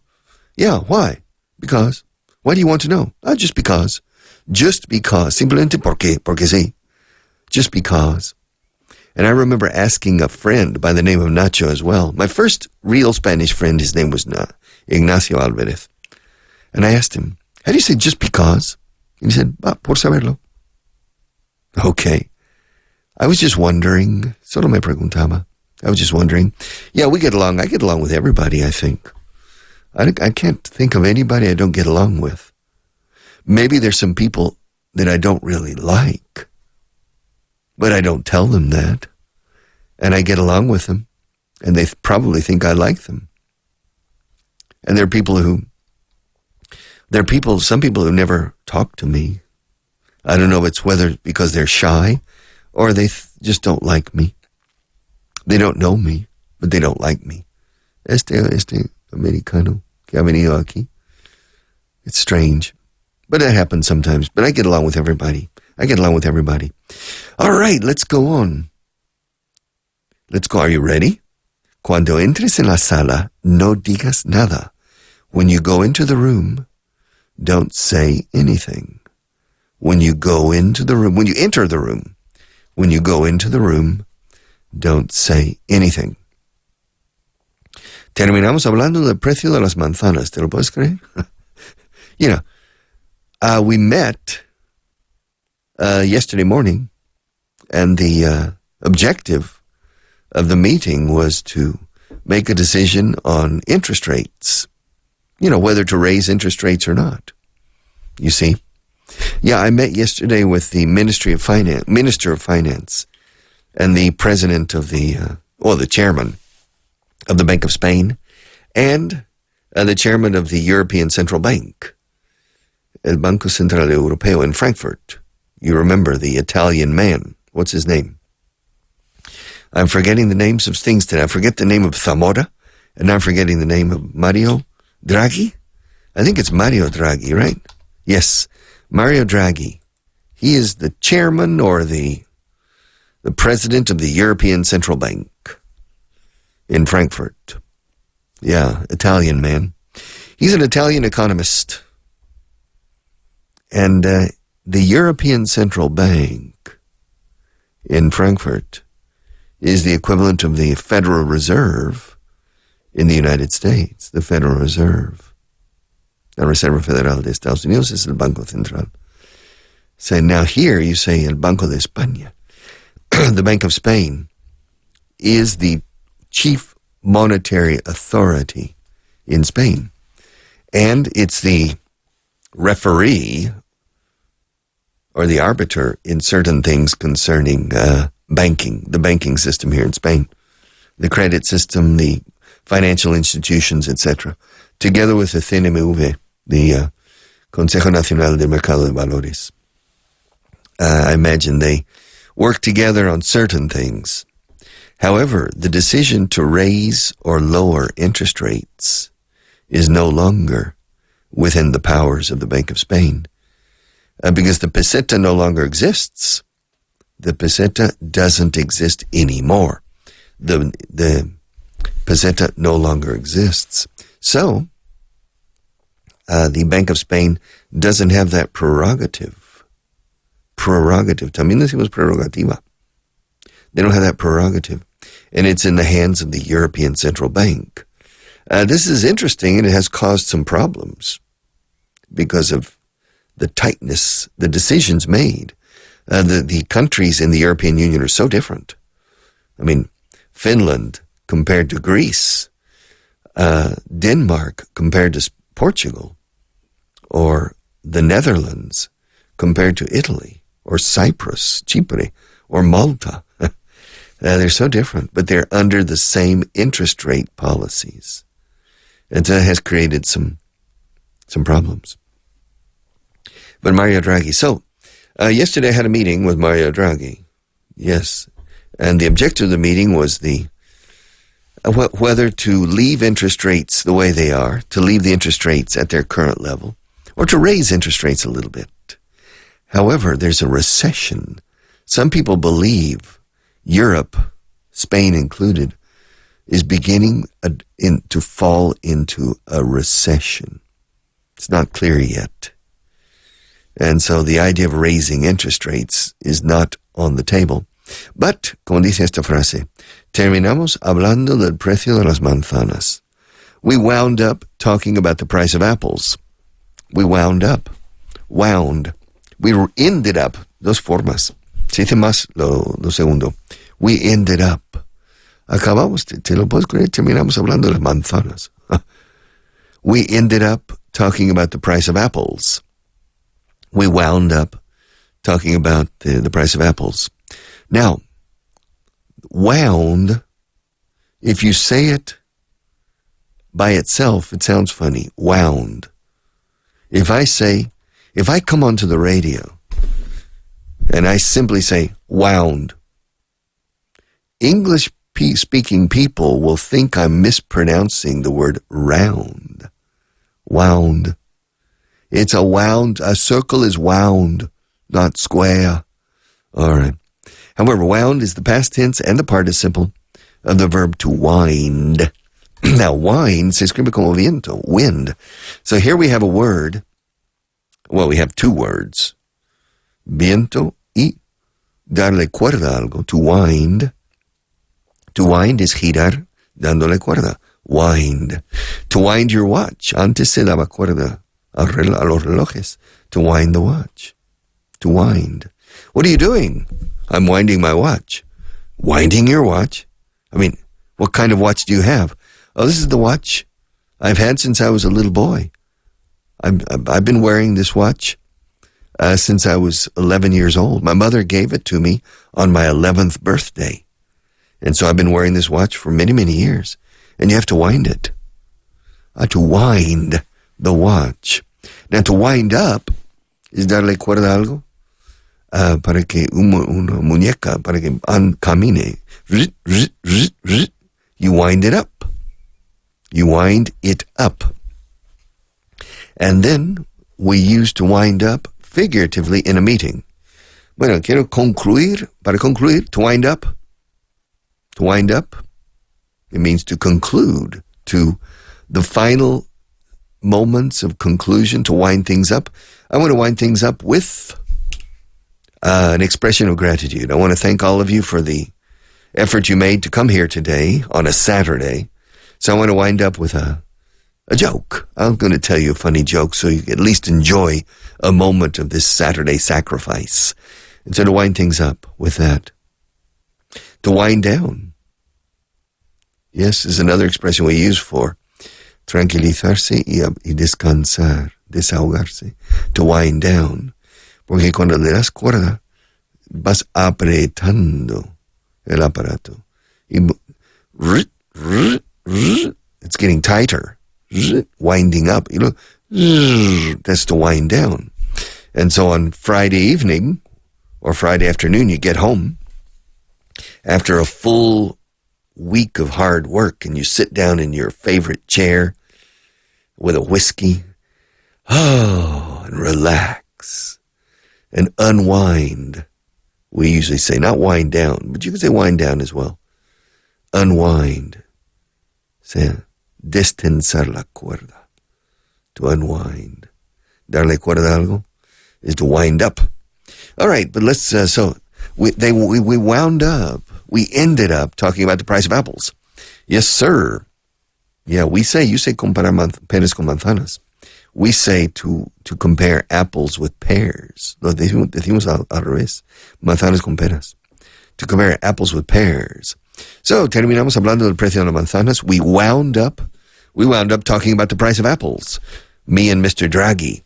And because Mr. Draghi wanted to say, now, Richard, listen. How much does an apple cost in Spain? I said, I don't know.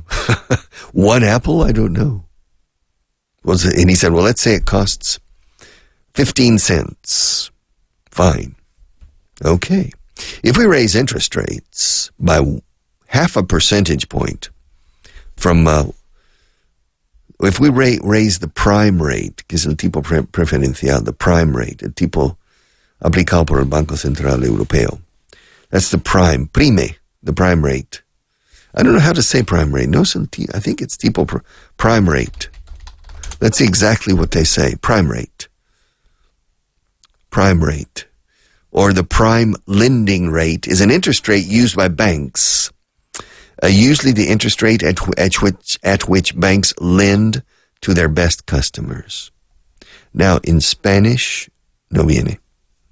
En italiano lo llaman tasso ufficiale di sconto. Di sconto. Me encanta sconto. That's interesting. Descuento. Tasa descuento. Or tasa. But the interest prime rate, I don't know how to say it in Spanish. I think it's tipo preferencial. I think so. Let's find out. Prime rate. All right. Tipo preferente. All right. La prima de riesgo, no. That's not the same thing. Tipo preferente. The prime rate. También se dice el prime. All right. El tipo preferencial viene en otro. Okay, preferente o preferencial. All right. That's a prime rate. Very important. In the Federal Reserve in the United States, the stock market is very sensitive to the decisions of the Federal Reserve concerning the prime rate. Because if the Federal Reserve decides to ease the prime rate, well, it has repercussions throughout the economy. And everything, if they raise the prime rate so many basis points, or maybe half a percentage point, it makes everything more expensive, because to borrow money, you have to pay higher. Money becomes more expensive. El dinero es caro, o el dinero es barato. We say cheap money or expensive money. The money's very expensive if the interest rates are high.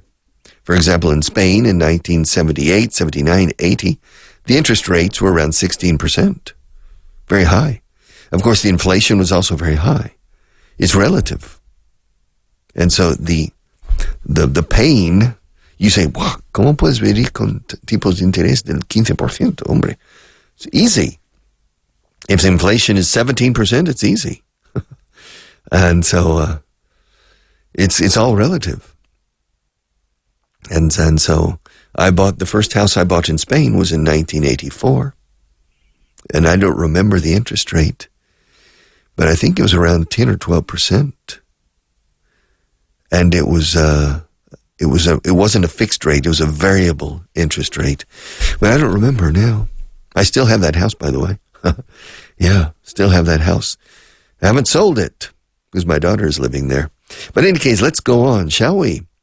But it's time for me to take a break, not just... Estás escuchando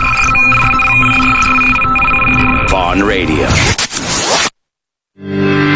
En Vaughan llevamos más de 40 años con la pasión de formar a los empleados, directivos, a ti. Llevamos el método Vaughan a tu empresa a través de uno de nuestros profesores certificados Vaughan, con clases dinámicas e intensas con horarios 100% flexibles. O clases de inglés telefónicas para empresas. Su formato mixto entre conversación fluida y corrección con el método Vaughan mejorará radicalmente el inglés de tus empleados con los horarios más complicados. Inmersiones lingüísticas totales en las que tus empleados, alejados de los problemas de la vida real, se centrarán exclusivamente en hablar en inglés durante todo el día en nuestro Vaughan Town para empresas. O una nueva solución para aquellos colectivos que necesitan flexibilidad con respecto a la ubicación de los alumnos, a la vez que necesitan contacto regular con un profesor. Nuestras clases por videoconferencia para empresas. Y no olvides el máster para ejecutivos en el programa más exigente de Vaughan. Infórmate en grupovaughan.com o llamando al 911335831. 911335831. Grupo Vaughan. Más de 40 años encontrando soluciones. In Company. Yo hice el MIP, el máster en inglés profesional. Es un programa de 5 días a la semana, de lunes a viernes, 5 horas por la mañana de clases. Yo hice el programa WIMEP, que es el Weekend Executive Master, que es la versión de fin de semana, ya que durante la semana no podía hacer la versión de lunes a jueves por el horario laboral, entonces decidí hacer la versión de fin de semana para que me permitiese pues, poder estudiar y asistir a clase. Yo en mi caso me lancé a hacer el máster porque en mi trabajo necesitaba hacer presentaciones en inglés, necesitaba hablar mucho en inglés, incluso por teléfono. Entonces fue la razón principal por la que me lancé a hacerlo, para tener una fluidez alta en el idioma y además hacerlo con seguridad. Tengo grandes problemas a la hora de hablar, me puedo comunicar perfectamente, pero no hablo de una manera correcta. Y también cosas muy importantes como el poder hablar en público sin tener que tener ese miedo o ese vacío a la hora de decir ¿qué hago ahora o qué digo? Con el máster he solucionado ese tipo de problemas, la verdad. Yo lo que más destacaría del máster serían los profesores. Ellos son unos grandes profesionales, te motivan muchísimo con el inglés. Por supuesto, los materiales exclusivos que tenemos en el programa. No estás como en una clase típica cogiendo apuntes, escribiendo, lo trabajas hablando. Y eso es muy complicado, porque coger una frase y de repente tener que hacerla en interrogativa, en negativa, cuando no lo tienes delante, ayuda a que la agilidad verbal y tu capacidad también con el idioma sea cada vez mayor, porque es un reto. Una de las partes que más me gustó del programa fueron las presentaciones a las que me tenía que enfrentar prácticamente cada semana. Otra de las cosas que más me gustó del máster fueron los 2 Vaughan Town a los que asistí, porque esas experiencias eran siempre inolvidables y es una manera de darle un empujón importante al inglés. Los másters en inglés profesional de Vaughan harán que se dispare tu carrera profesional. Llama e infórmate sin compromiso. No te arrepentirás. 911335833. 911335833. Dale un empujón a tu carrera profesional. Apúntate al Executive Master en Inglés Profesional de Vaughan. Aprenderás a negociar, a hacer presentaciones y a controlar cualquier situación profesional en inglés. Apúntate ya llamando al 91 133 5833 o entra en grupovaughan.com. Estás escuchando Vaughan Radio.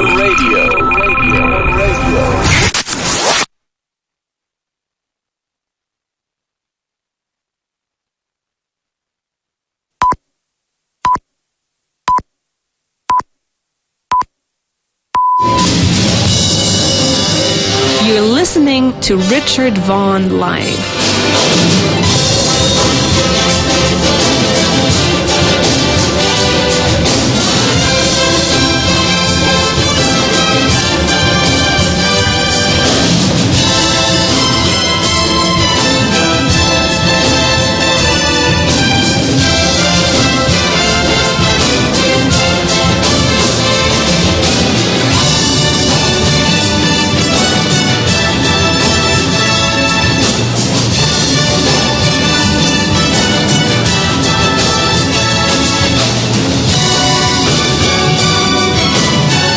Hello, welcome back. Okay, we're back for our last half hour.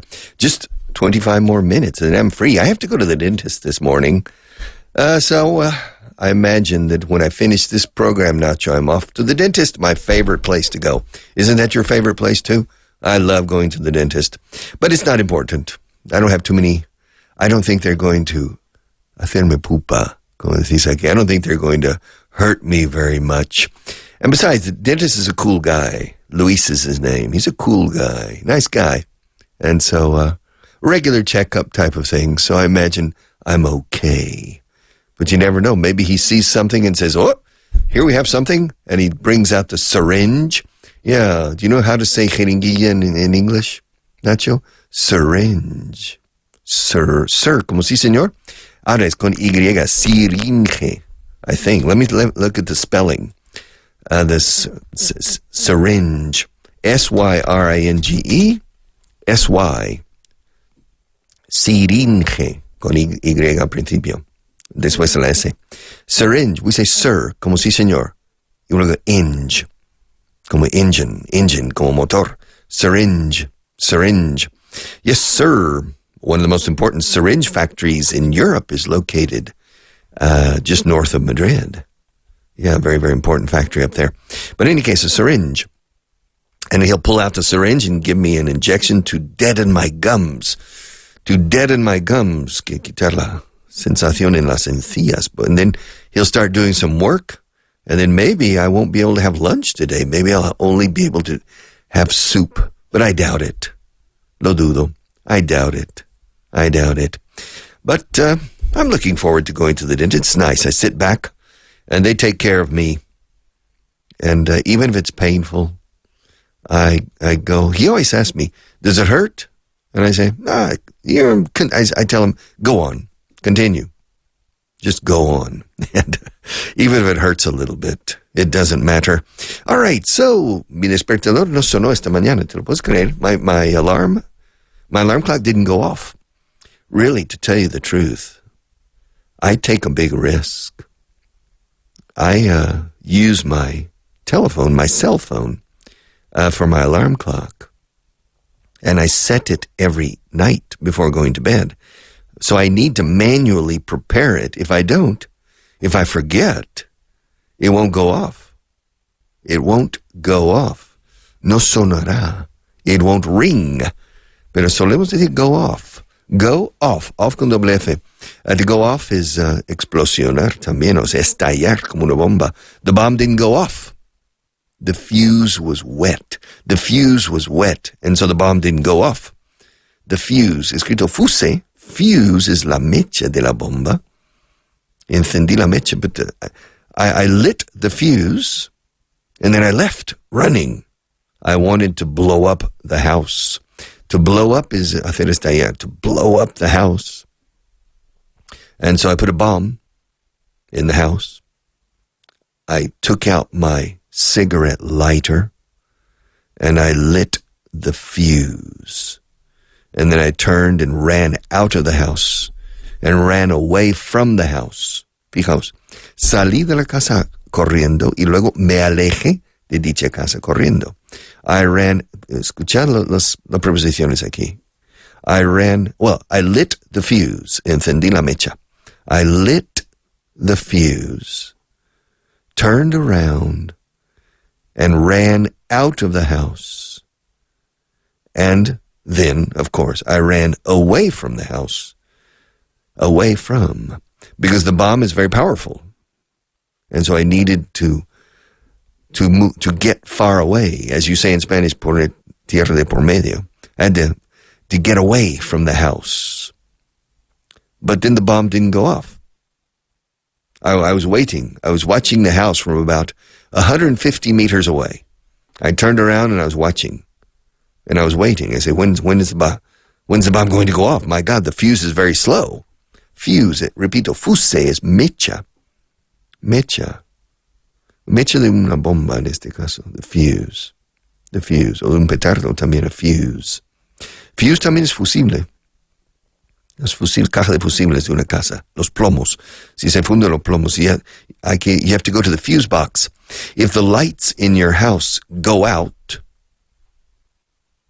se apaga toda la electricidad. If the electricity goes out, the first thing people usually do is to go to the fuse box, often located in the kitchen or at the entrance. You open the fuse box, and you try the main switch. Interruptor principal, the main switch. And that's the fuse box. Caja de fusibles, literalmente. Fuse box. Now, the expression to blow a fuse, to blow, como soplar, to blow. No blow up. Blow up is hacer estallar. To blow. To blow. The answer, my friend, is blowing in the wind, to blow. Now, to blow a fuse has two meanings. One is literal, se ha fundido un plomo. Blow a fuse, but se me ha fundido un plomo el coco. It can be used figuratively. Yeah. I'm going to blow a fuse. Si seguimos hablando de este tema de esta manera, se me va a fundir un plomo en la cabeza. Come on, I'm going to blow a fuse, and I'm going to get very angry. Boom. I'm going to blow up. I'm going to blow up. Yo voy a estallar de rabia, de enfado. I'm going to blow up. Don't force the subject. My answer is no. But come on, Richard, please, come on. I said no. But, Richard, you don't realize how many times do I have to say no? And if you keep bothering me, if you keep trying to get me to change my mind, hacer que me cambie de opinión, if you keep trying to get me to change my mind, I'm going to blow up and start barking at you. ¿Quieres que te ladre? I'm going to start barking at you. And have you ever seen me angry? No, I never have. Well, then thank God you haven't. Because when I truly get angry, it terrifies people. So, cut the crap. Cut the crap means déjalo ya. Para el rollo. And the decision is made. We're going to do it. Okay. So, mi desperté no sonó esta mañana. My alarm clock didn't go off this morning. And we say go off, como una bomba que estalla. But the question with the house, what happened yesterday, is I tried to blow up a house. Yeah. So, I snuck into the house. I snuck into the house. The verb to sneak. To sneak into is entrar con pasos amortiguados, sigilosamente. To sneak into. That means to enter mediante este tipo de paso. I snuck. Snuck. I snuck into the house. I think it's sneaked. You know, I don't know. We don't use this verb very often, of course. To sneak. To sneak. All right. To move or go in a furtive or stealthy way. Okay. Moverse un la otro de manera furtiva, dice aquí. Furtive. It's interesting. You say la caza furtiva. We talk about poaching. A poacher is un cazador de caza furtiva. But furtive exists in English, but we don't use it for hunting. We don't. You use furtivo for hunting, para la caza. But in English, no. Now to sneak, the conjugation of the verb, I don't know. Conjugation of sneak. Conjugation of sneak. Let's see if we can find it here. And see if it is snuck. Yes, there are two ways, Toma. All right, there are two ways to sneak. Can be a regular verb. I sneaked into the house. Entré furtivamente o de forma sigilosa, con pasos amortiguados. I sneaked into the house, or I snuck. Yo digo snuck. Well, I snuck into the house yesterday and I placed a bomb there. Now, I had a cigarette lighter on me. A cigarette lighter is un encendedor de cigarrillos. Cigarette lighter. I don't smoke, but because I needed to light the bomb, I needed to light the fuse. I was prepared. So I entered the house. I snuck into the house with a cigarette lighter, and I lit the fuse. I turned around and ran out of the house, and then ran away from the house. And after about 150 meters, I turned around and watched. I was waiting for the house to blow up. I was waiting for the house to blow up. And I said, come on. What's the matter? What's the matter? Why hasn't the bomb gone off yet? Why hasn't the bomb, la B al final de bomb is B muda, bomba. Why hasn't the bomb gone off yet? And I continued waiting, and it became clear that the bomb wasn't going to go off. And I said, something's wrong. Something's wrong. Something's wrong. And so I decided to go back into the house. I approached the house, and I snuck in again. Well, I walked into the house. I didn't sneak into the house. I walked into the house, and I saw the bomb there, and the fuse had gone off. Se había apagado. Apparently the fuse was wet, and so the bomb didn't go off.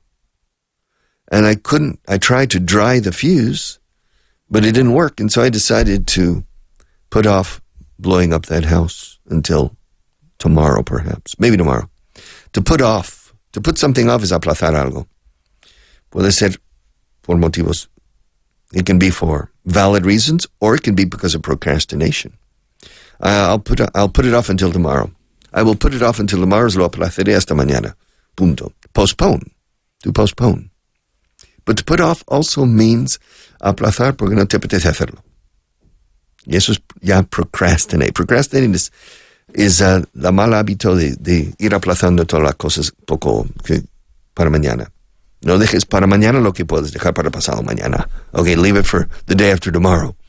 Right? And so, don't leave for tomorrow what you can leave for the day after tomorrow. Come on. And if it's Friday, you can leave it for Monday. Of course, the correct expression is, don't leave for tomorrow what you can do today. Of course, and you have the same expression in Spanish. Para mañana lo que puedas hacer hoy. And it's true and recommendable.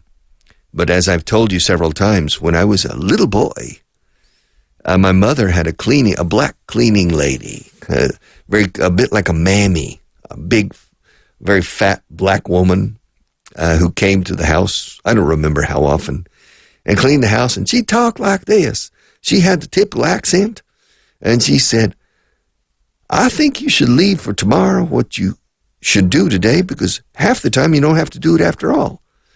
Which means, if you put things off for tomorrow, some of those things are resolved in a natural way, and you don't have to do them after all. Zelanda, pues ya no lo tengo que hacer, se resolvió por sí solo, por sí mismo.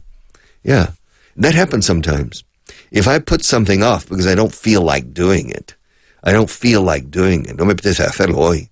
Oh, I need to call Charlie. Oh my God, Charlie. The last thing in the world I want to do is to talk to Charlie. But I need to talk to Charlie. Well, listen, it's time for lunch. I'll go for lunch first, and I'll call Charlie after lunch. Then I get back from lunch and say, well, I need to call Charlie. But I also need to finish that report. I'll finish the report first, and then I'll call Charlie.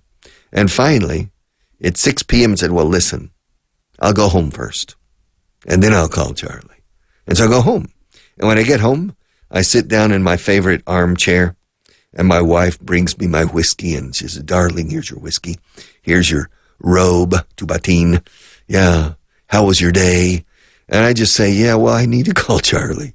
And she says, come on, do you really need to call Charlie? Yeah?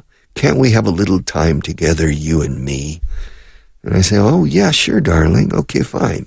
So I put off calling Charlie, and finally, around 9 o'clock, it's dinner time, and I said, well, look, I'll call Charlie tomorrow.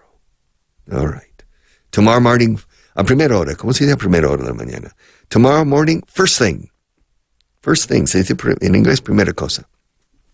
First thing in the morning, I'll call Charlie. Okay. And then during the night, Charlie sends an email, and I get up in the morning, and I see an email from Charlie, and it says, hey, Richard, listen, you know that problem? It's solved. Don't worry about it.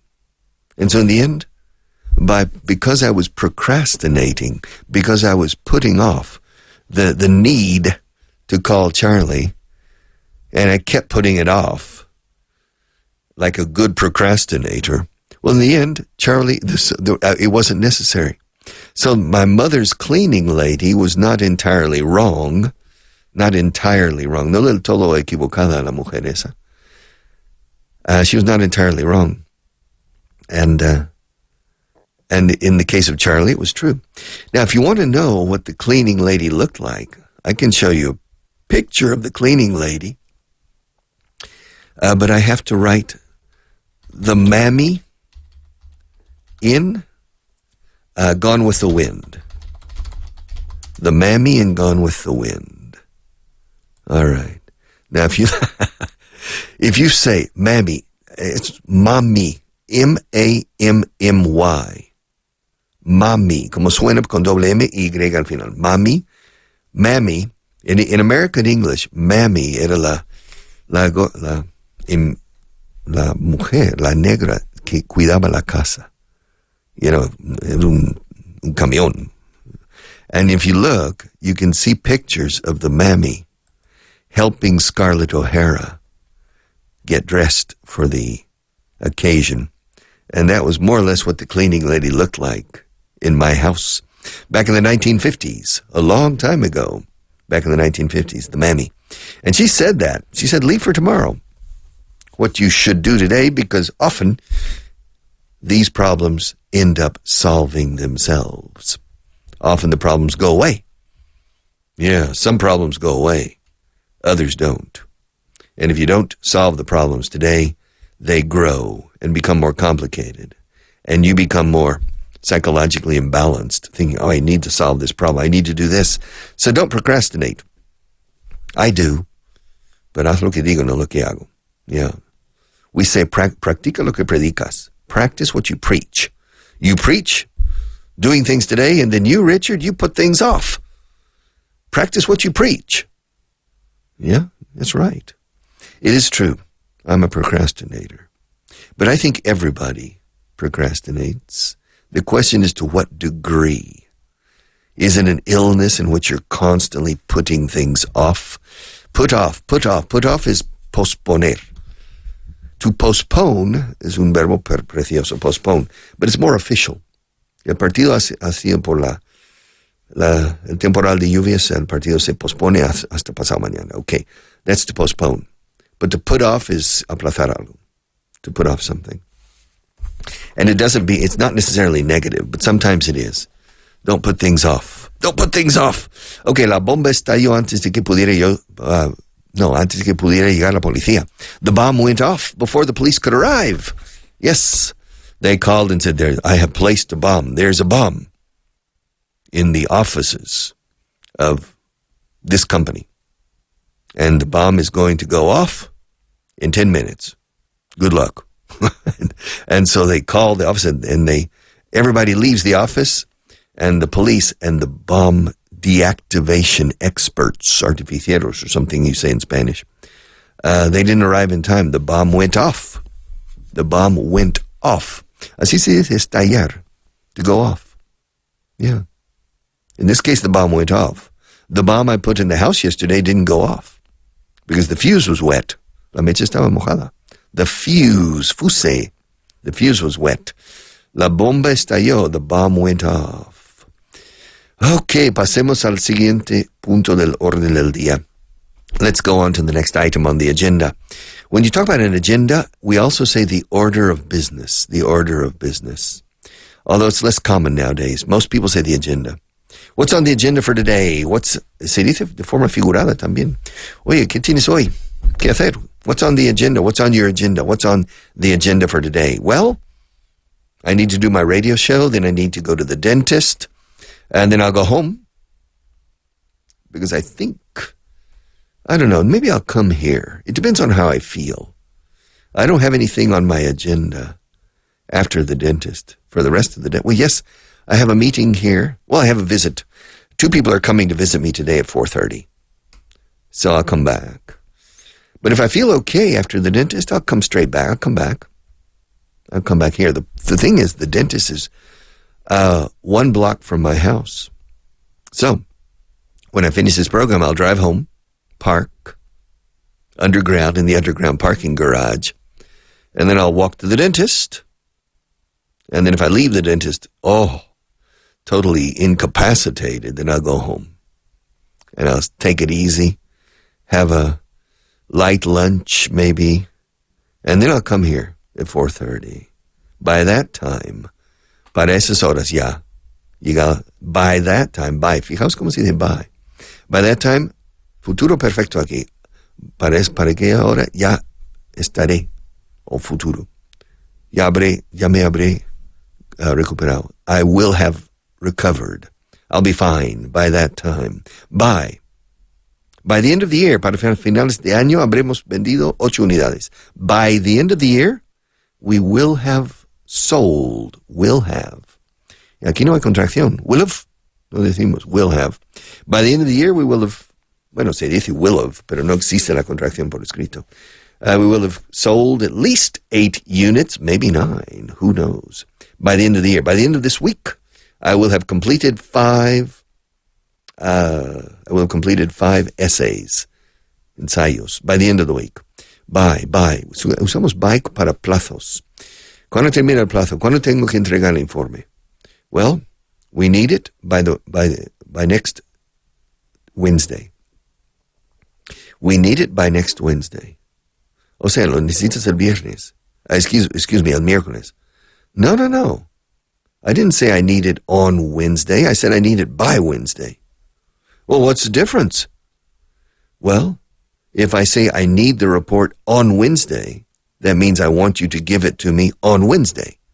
If I say I need the report by Wednesday, it means el miércoles como más tarde. Es fin de plazo. Es fecha tope. I need the report by next Wednesday means that if you give it to me right now, mejor, better, so much the better. Tanto mejor, so much the better, so much the better. If you give me the report by next Wednesday, but I need it by next Wednesday at the latest. Como más tarde, we say at the latest. Pero es redundante, sobra decir at the latest si dices by. Porque se entiende. I need the report by next Wednesday. By next Wednesday. And by the time is very common. By the time, para cuando llegues a Zaragoza, bueno, para cuando lleguemos a Zaragoza, ya serán las 3 de la tarde. By the time we reach Zaragoza, or by the time we get to Zaragoza, it will be 3 o'clock, and we will have completed half of the trip. Lyrics. By the time I get to Phoenix, she'll be sleeping. Yes, by the time, para cuando llegue a Phoenix, Arizona, ella estará levantándose ya. By the time I get to Phoenix, she'll be rising, etc. It's a very beautiful song. And the name of the song is By the Time I Get to Phoenix. By the time I get to Phoenix, para cuando ya esté llegando a Phoenix, o para cuando llegue. By the time. Se usa muchísimo by the time. By the time you see him, it will be too late. Para cuando le veas ya, será demasiado tarde. By the time you see him, by the time. Glenn Campbell wrote that song and sang it. By the time I get to Phoenix. I think I've never been to Phoenix. In fact, I'm sure I've never been to Phoenix. Phoenix, Arizona. Never been there. I've been to Arizona. I've passed through Arizona, but in the northern part where the Grand Canyon is. Flagstaff, Arizona. And Phoenix is farther south, so I've never been to Phoenix. Phoenix is a big city now. I think about 2 million people. Yeah. And it's funny because Phoenix 70 years ago was a small town. So it has grown enormously. And why? It's funny because many people living in the east of the United States suffered allergies, alergias, fiebre del heno y todo esto. And the doctors said, move to Arizona. The climate is perfect and you will not suffer allergies because Arizona is a desert. And so tens of thousands of people moved to Arizona. And they planted trees, grass, and now they suffer the same allergies. They created a microclimate. climate in Arizona conducive to allergies. That's what's happened. So you can go to certain climates, but if you change the microclimate, well, it's a problem. But I have to go, so I'll be back tomorrow. Take care.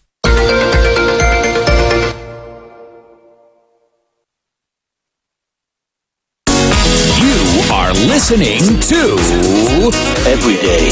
Listen to Vaughan Radio. You're listening to Vaughan Radio. Tune in every day. Vaughan Radio.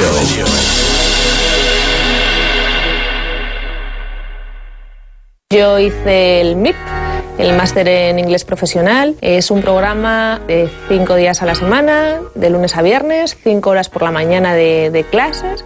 Yo hice el programa WIMEP, que es el Weekend Executive Master, que es la versión de fin de semana, ya que durante la semana no podía hacer la versión de lunes a jueves por el horario laboral, entonces decidí hacer la versión de fin de semana para que me permitiese pues, poder estudiar y asistir a clase. Yo en mi caso me lancé a hacer el máster porque en mi trabajo necesitaba hacer presentaciones en inglés, necesitaba hablar mucho en inglés, incluso por teléfono. Entonces fue la razón principal por la que me lancé a hacerlo, para tener una fluidez alta en el idioma y además hacerlo con seguridad. Tengo grandes problemas a la hora de hablar, me puedo comunicar perfectamente, pero no hablo de una manera correcta. Y también cosas muy importantes como el poder hablar en público sin tener que tener ese miedo o ese vacío a la hora de decir ¿qué hago ahora o qué digo? Con el máster he solucionado ese tipo de problemas, la verdad. Yo lo que más destacaría del máster serían los profesores. Ellos son unos grandes profesionales, te motivan muchísimo con el inglés. Por supuesto, los materiales exclusivos que tenemos en el programa. No estás como en una clase típica cogiendo apuntes, escribiendo, lo trabajas hablando. Y eso es muy complicado, porque coger una frase y de repente tener que hacerla en interrogativa, en negativa, cuando no lo tienes delante, ayuda a que la agilidad verbal y tu capacidad también con el idioma sea cada vez mayor, porque es un reto. Una de las partes que más me gustó del programa fueron las presentaciones a las que me tenía que enfrentar prácticamente cada semana. Otra de las cosas que más me gustó del máster fueron los 2 Downtown a los que asistí, porque esas experiencias eran siempre inolvidables y es una manera de darle un empujón importante al inglés. Los másters en inglés profesional de Vaughan harán que se dispare tu carrera profesional. Llama e infórmate sin compromiso. No te arrepentirás. 91-133-5833. 91-133-5833. Un máster o un MBA apenas impresiona a un entrevistador. Son muchos ya los que tienen estudios de posgrado. Sin embargo, siguen siendo pocos los que pueden demostrar un ágil y potente dominio del inglés. Es aquí donde uno se diferencia. Es aquí donde uno destaca de verdad. Céntrate en el inglés, quítalo de en medio y empieza a cotizar alto en el mercado laboral. Los másters en inglés profesional de Vaughan harán que se dispare tu carrera profesional. Llama e infórmate sin compromiso. No te arrepentirás. 91-133-5833. 91-133-5833. You're listening.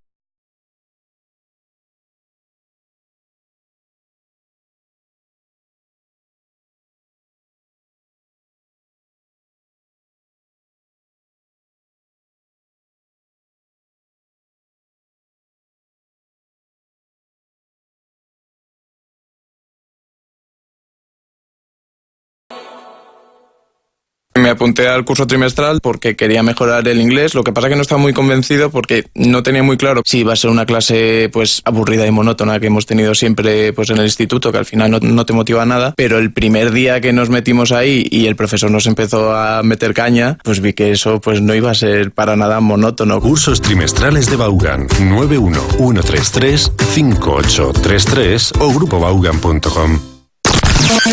You're listening to Vaughan Radio. No excuses. No excuses. No excuses. No excuses. No excuses. Look, no excuses.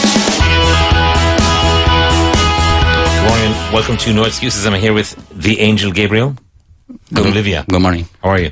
I'm fine, thanks. Very good. We're going to practice a little bit of the auxiliary verb to do. We call this the sister routine, which we've done many times. Tell him to ask me if I have a sister. Ask him if he has a sister. Good. Again. Ask him if he has a sister. Do you have a sister? What does he want to know? He wants to know if you has a sister. Try again. He wants to know if you have a sister. Very good, very good. Now, again with more fluency. He wants to know if you have a sister. Very good. Yes, I do. Tell her to ask me where she lives. Ask him where he lives. Ask him. Ask him where she lives. Ask him. Ask him where she lives.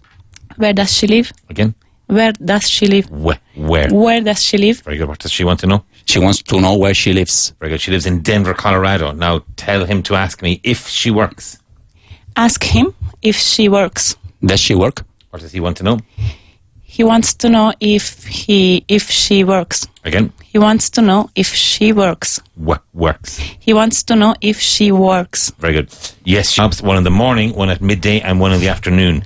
Now, tell her to ask me what my sister does in the morning. Ask him what her sister does in the morning. His. Ask him what his sister does in the morning. And again? Ask him what his sister does in the morning. Good. What does your sister do in the morning? Very good. What does she want to know? She wants to know what your sister does in the morning. Very good. She teaches. Tell him to ask me what she teaches.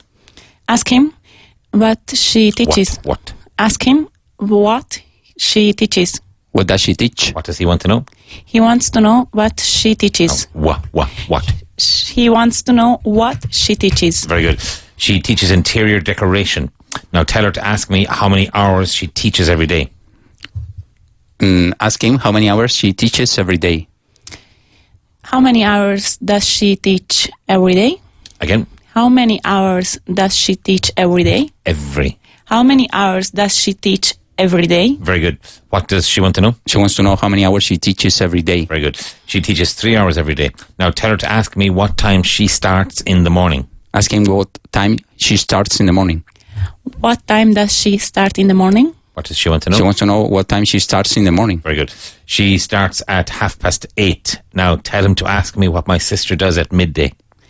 Ask him what her sister, what his sister. Start again. Ask him what his sister does in the morning. At midday. At midday. And again.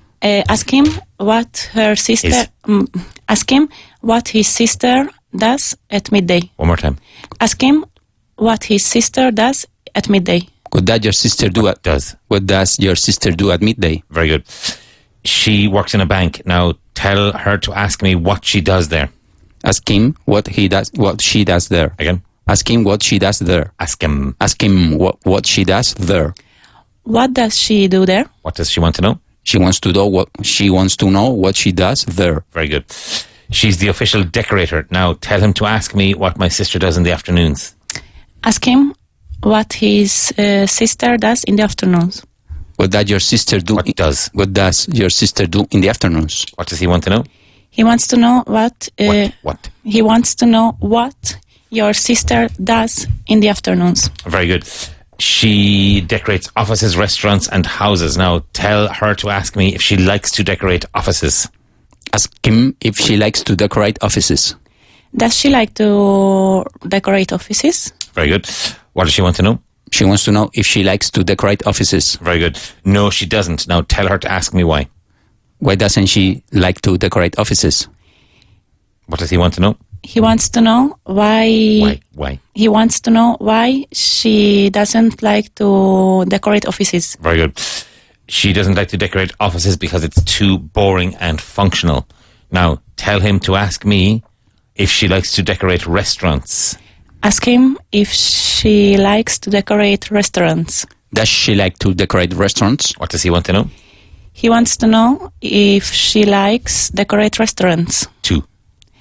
He wants to know if she likes to decorate restaurants. Very good. No, she doesn't. Tell her to ask me why. Why doesn't she like to decorate? Tell her to ask me. Ask him why. Ask him. Ask him why she doesn't like to decorate offices. Restaurants. Again. Ask him why she doesn't like to decorate restaurants. Why doesn't she like to decorate restaurants? Give her why. Why doesn't she like to decorate restaurants? One more time. Why doesn't she like to decorate restaurants? Very good. Because restaurant owners think they're professional decorators too. Now tell her to ask me if she likes to decorate houses. Ask him if she likes to decorate houses. Very good. Does she like to decorate houses? Again. Does she like to decorate houses? Good. What does she want to know? She wants to know if she likes to decorate houses. Yes, she does. Okay, that's the sister routine. Now, let's do a little quick bit of translation. Ask her if she danced ballet this morning in this radio studio. Did you dance ballet this morning in this radio studio? Very good. How do you say ballet in Spanish? Ballet. Ballet, yeah. Yes, I danced a little bit.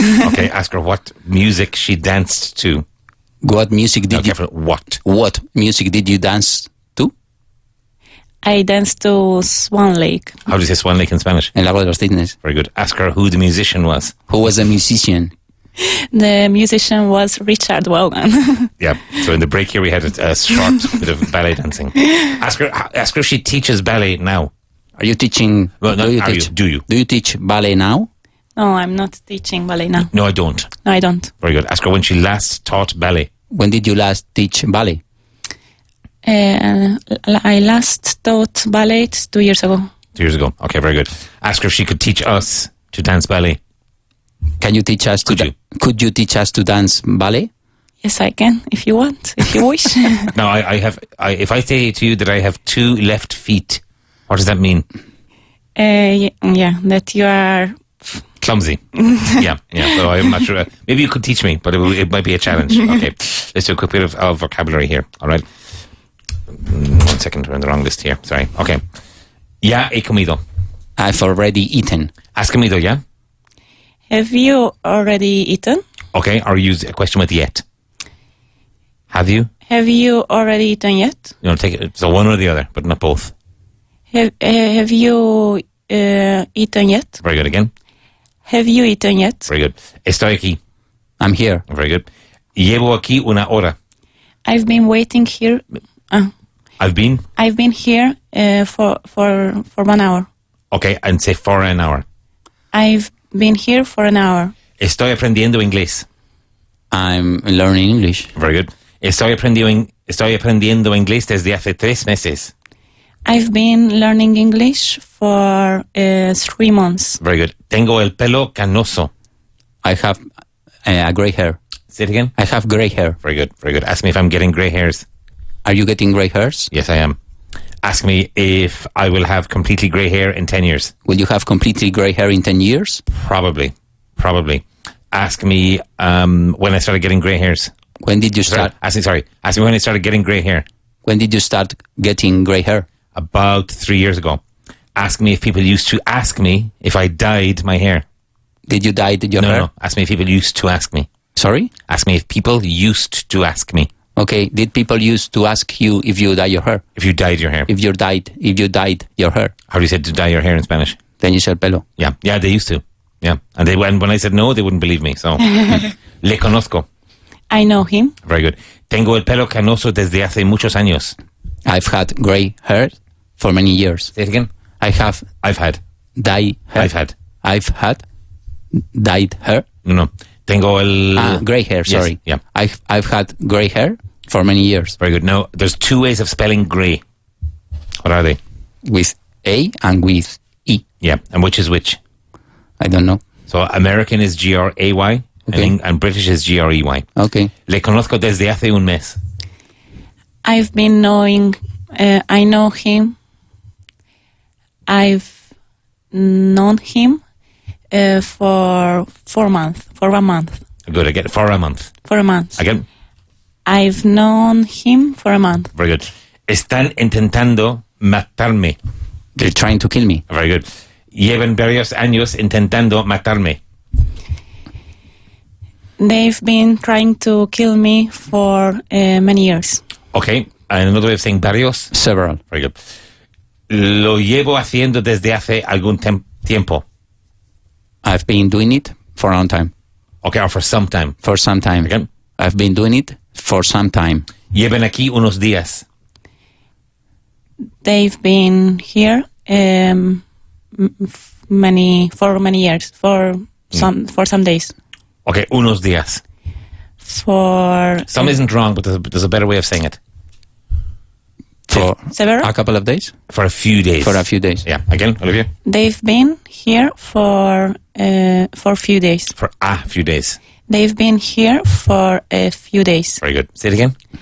They've been here for a few days. Better to say for a few days. They've been here for a few days. How do you say espejo? Mirror. Good. Llevas mucho tiempo con ella? Have you been a long time with her? Have you been with her for a long time? Very good. ¿Cuánto hace que la conoces? How long have you known her? Good. And again? How long have you known her? Very good. ¿Conoces a sus padres de ella? Do you know her parents? Very good. ¿Cuándo los conociste? And be careful. When did you... When have you... No, when did you is correct. When did you? No. When did you... How do you say carne in English? Meet. When did you met with... No, when did you meet? No. Yeah. Meet. Yeah. Meet. Yeah. Meet. When did you meet with them? No, with. When did you meet them?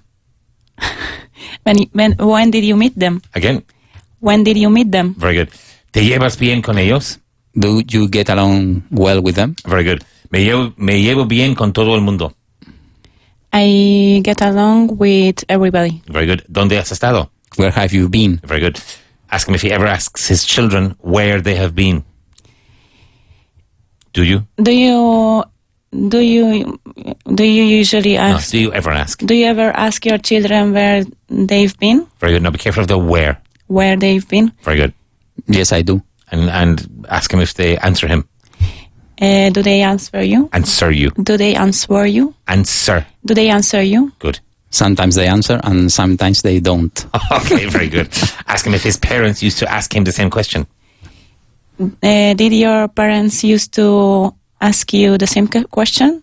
No, they didn't. No? Okay. Now, how do you say this word? A-N-S-W-E-R. Answer. Good. Answer. Yeah. Answer. Yeah. Again? Answer. Very good. W-O-U-L-D. Would. W-H-E-R-E.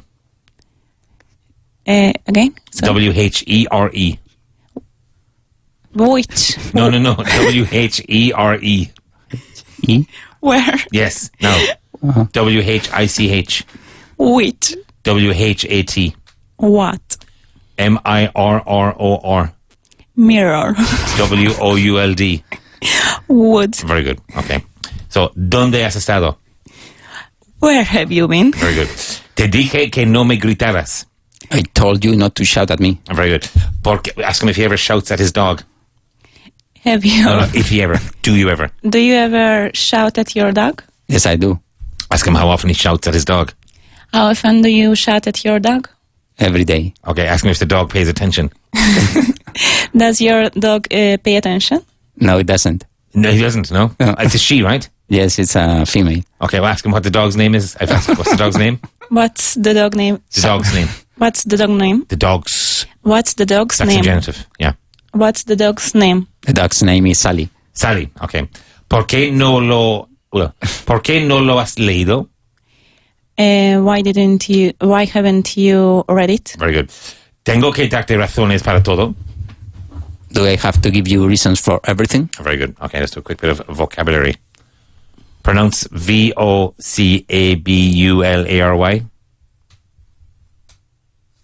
Can you repeat? V-O-C-A-B. Vocabulary. Vocabulary. Vocabulary. Very good, very good. Ask her if the Danube flows through Budapest. Does the Danube flow through Budapest? Yes, it does. Very good. Ask her if she likes the music Blue Danube. Do you like the music Blue Danube? Yes, I do. Very good. Ask her what her favorite piece of classical music is. What's your favorite piece of classical music? I don't have. I don't have one, no? I don't have one. Right. A la larga. In long term. In the long term. In the long term. And another way of saying in the long? Way. In the long way. Run. In the long run. Good. Mala interpretación. Bad interpretation. Wrong? On a play, you mean? How do you say señorita in English? Lady? Sir. Miss. Misplay. Mala interpretación. Misunderstanding. How do you say misinterpretation? Very good. Again? Misinterpretation. Equivocado. Wrong. Another way of saying it. Misunderstand. Mistaken. Mistaken, yeah. Again? Mistaken. Very good. Pauta. Pattern. Pattern. Pattern. Pattern. Pat. Pat? Pattern. Pattern. Good. Personal de plantilla. If in doubt, translate literally. Personal. Personnel. Not personal, personnel. Personal. Staff, no? Or staff. Staff. Yeah. Portátil. Portable. Very good. Relación o compenetración. This is a French word that we use a lot in English. Rapport. R-A-P-P-O-R-T, but pronounced rapport. Very good. Dependiente de tienda. Salesman. Or what if it's a woman? Saleswoman. Okay. Habilidad o pericia. Is there another word? You could say salesperson covers both. Salesperson, Yeah, okay. Yeah. Habilidad o pericia. Ability. Pericia. Sorry, pericia. Excuse me, sorry, pericia. Habilidad. Yeah. Master. How do you Mastery. say, how do you say matar? Skill. Put an S before it. Skill. Skills. Skill, yeah. Skill, very good. Okay. Adolescente. Teenager. Very good. Valer. Willing. To worth? No, to almost. Cost, to cost? Almost. To To value. be worth. To be worth. To be worth. To be worth. Very good. Repeat that. To be worth. Very good. Respirar. Breathe. Very good. Criticar. To criticize. Very good. Exigir. Exigent. To demand. You can say it, but nobody says it. It's in the dictionary, but nobody says it. To demand. To demand. Yeah. Determinar. Determinate. Determine. Determine. Determine. Very good. Adivinar. To guess. Very good. Repeat. To guess. Very good. Invertir dinero o tiempo. To invest. Very good. Investigar un asunto and use a phrasal verb. Look forward. Look into. Look into. And, yeah. Look into. But use the preposition. To look into. Very good. Compartir. To share. Very good. Malgastar o desperdiciar. Waste. Use the preposition. To waste. Truco o trampa. Trick. Good. Inconstante o de poca confianza. Unconstant. Inconstant. Unreliable. Repeat. Unreliable. Virtud. Similar in English. Virtude. Virtue. Virtue. Cable o alambre. Cable, if in doubt. Cable. Cable. And alambre. String.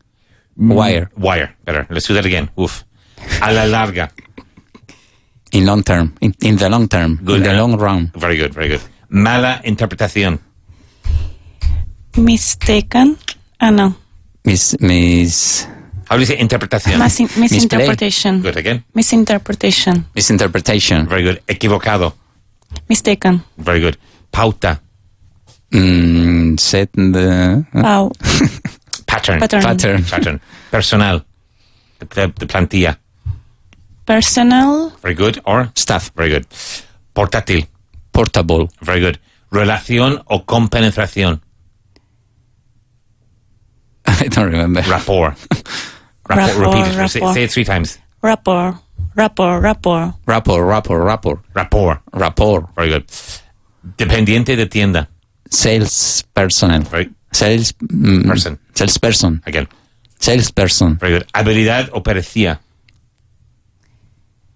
Skill. Very good. Adolescente. Teenager. Very good. Valer. To be worth. Very good. Respirar. To breathe. Good. Criticar. To criticize. Exigir. To demand. Determinar. If in doubt, try it. To determine. To determine. Very good. Yeah. Adivinar.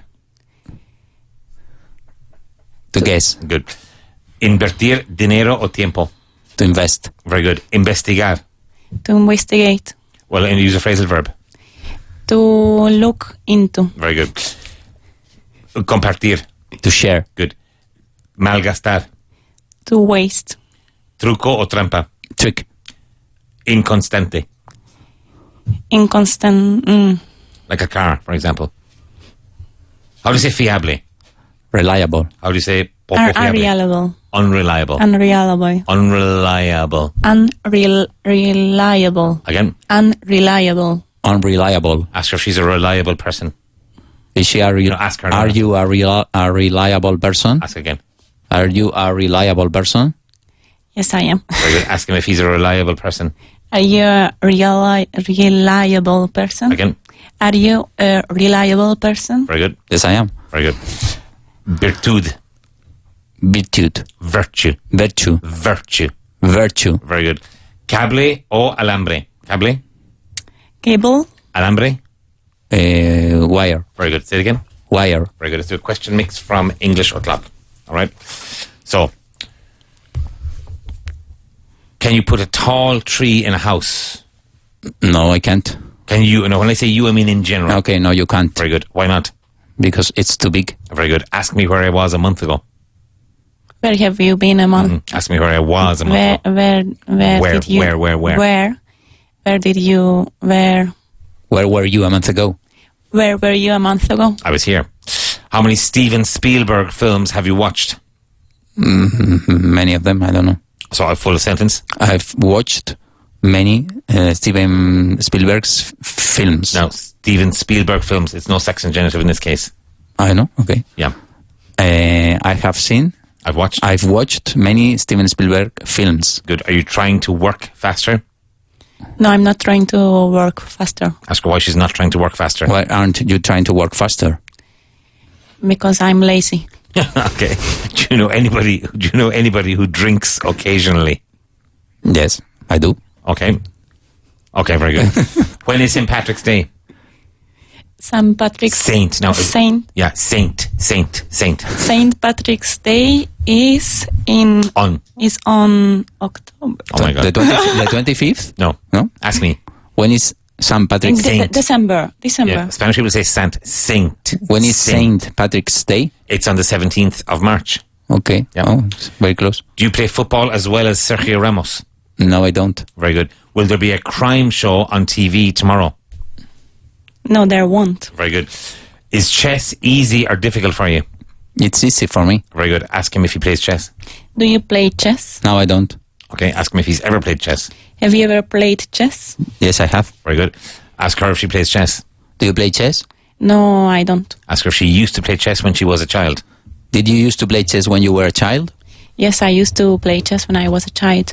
Ask her if there are 2 Hungarian girls in the top 10 in the world. Are there 2 Hungarian girls in the top 10 of the world? In the world. In the world? I guess so. Yeah, I think they're twins, actually. Yeah. Can you put a baguette in your pocket? No, I can't. Why not? Because it's too big. Ask me where I was yesterday at 8:30. Where were you yesterday at 8:30? I was here. Was there a rat in this room yesterday? No, there wasn't. Okay, ask me what I would do if there were a rat in this room.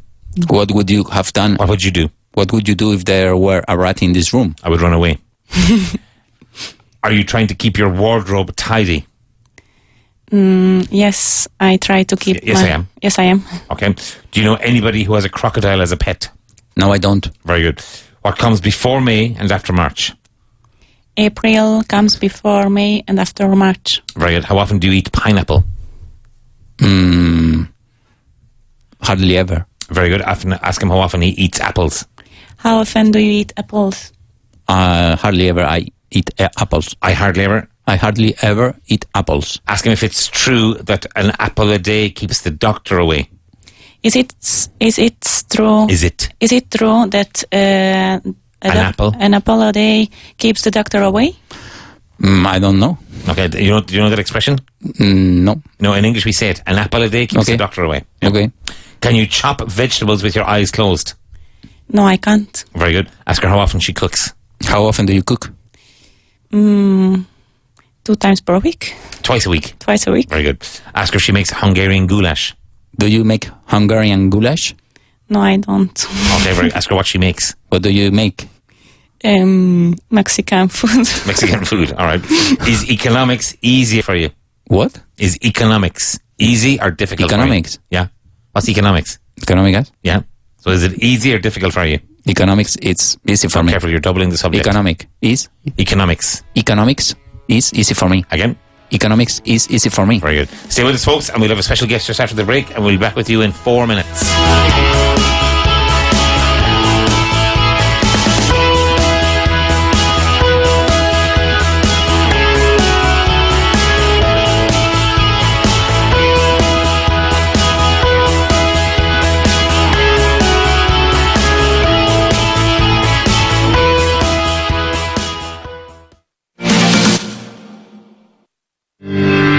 En Vaughan llevamos más de 40 años con la pasión de formar a los empleados, directivos, a ti. Llevamos el método Vaughan a tu empresa a través de uno de nuestros profesores certificados Vaughan, con clases dinámicas e intensas, con horarios 100% flexibles. O clases de inglés telefónicas para empresas. Su formato mixto entre conversación fluida y corrección con el método Vaughan mejorará radicalmente el inglés de tus empleados con los horarios más complicados. Inmersiones lingüísticas totales en las que tus empleados, alejados de los problemas de la vida real, se centrarán exclusivamente en hablar en inglés durante todo el día en nuestro Vaughan Town para empresas. O una nueva solución para aquellos colectivos que necesitan flexibilidad con respecto a la ubicación de los alumnos, a la vez que necesitan contacto regular con un profesor. Nuestras clases por videoconferencia para empresas. Y no olvides el máster para ejecutivos en el programa más exigente de Vaughan. Infórmate en grupovaughan.com o llamando al 911335831. 911335831. Grupo Vaughan. Más de 40 años encontrando soluciones. In Company. Empecé con 2 metros cuadrados. Durante los primeros 9 años de esa empresa, el espacio físico de la misma consistía en 2 metros cuadrados en un rincón de mi dormitorio con ordenador, impresora y teléfono fijo. Ahora son casi 8.000 metros cuadrados, 180 aulas en varias ciudades del territorio español. La empresa era una mesa, una máquina de escribir Olympus con una pantallita donde mi padre pues escribía todos sus libros y lo que hoy en día se conoce como el método Vaughan. Vaughan empezó en casa, cogíamos nosotros el teléfono, yo me acuerdo de pequeñita que sonaba el teléfono de casa y así. Claro, mi madre siempre corría detrás mío como diciendo, ay Dios, que ha cogido la niña el teléfono. Sí, un momento, papá. Y así es como empezó. Yo fui la secretaria de Vaughan de esa manera desde muy chiquitita. Mucha gente piensa que Vaughan ha salido de la nada. Como, ¿quién es este Richar Vaughan que de repente tiene radio, tiene tele, tiene un método, se ha forrado? Pues no, han sido 40 años de lucha, sacrificio y haber fallado, aunque él dice que nunca ha cometido un error, pero bueno, vamos a ser sinceros. Y alguno ha cometido, lo que pasa es que él no los llama errores, los llama microcorrecciones de volante, ¿vale? Y que cada vez que se ha equivocado en algo le ha servido para aprender y para salir más fuerte. Más de 40 años de esfuerzo y dedicación en los que hemos tenido la suerte de contar con la entrega de grandes profesionales con un objetivo común, una enseñanza de calidad. grupovaughan.com. Disney English Vaughan está disponible en varias ciudades de España. Para niños y niñas de 4 a 9 años. Búscalo en grupovaughan.com y apúntalos ya.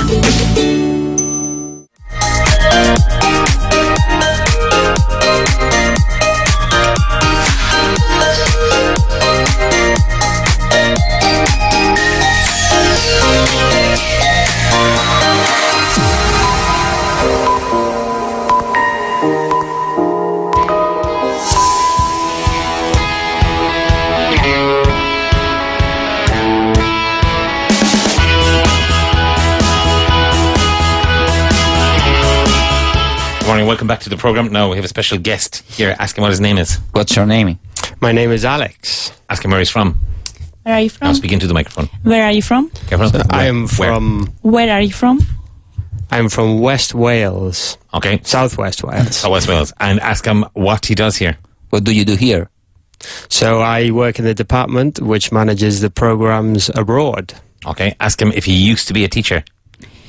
Did you used to be a teacher? I used to be a teacher, yes. Ask him when he started working here. When did you start working here? Now, I think it's not far off 10 years. 10 now. years? Yeah. Wow. Okay. It would have been the end of 2007. Wow. And then I left for a year or so. And then you came back. So about 10 years, yeah. Okay. Now, ask him why he's here today. Why do you... Now, careful of why. Why do you... Why are you here today? Why are you here today? Very good. So I'm here to speak about a couple of our programs which we offer for kids in the summer. Okay. And ask him where these programs take place. Where do these programs take place? Well, they all take place abroad in various different countries, primarily the States, Canada, UK and Ireland here in Europe. Okay. And ask him what parts of the UK they take place in. What parts of the UK Do they? What parts of the UK they're... What parts of the UK do they take place? In. Again? What parts of the UK do they take place in? What parts of the UK do they take place in? So in the UK, we basically send 2 groups to London, and from there we spread them out in various different places. But for example, it could be Folkestone on the coast, on the east coast. It could be Swindon, Newbury. We've got a few different options, and then home tuition courses. So that could be in the teacher's house, wherever that may be. Okay. Ask him if we do programs in Bath. Do you do programs in Bath? We also do a very successful program in Bath. Another one in Pangbourne, which Pangbourne? is... Do you know where Pangbourne is? No. So it's a small town next to Reading.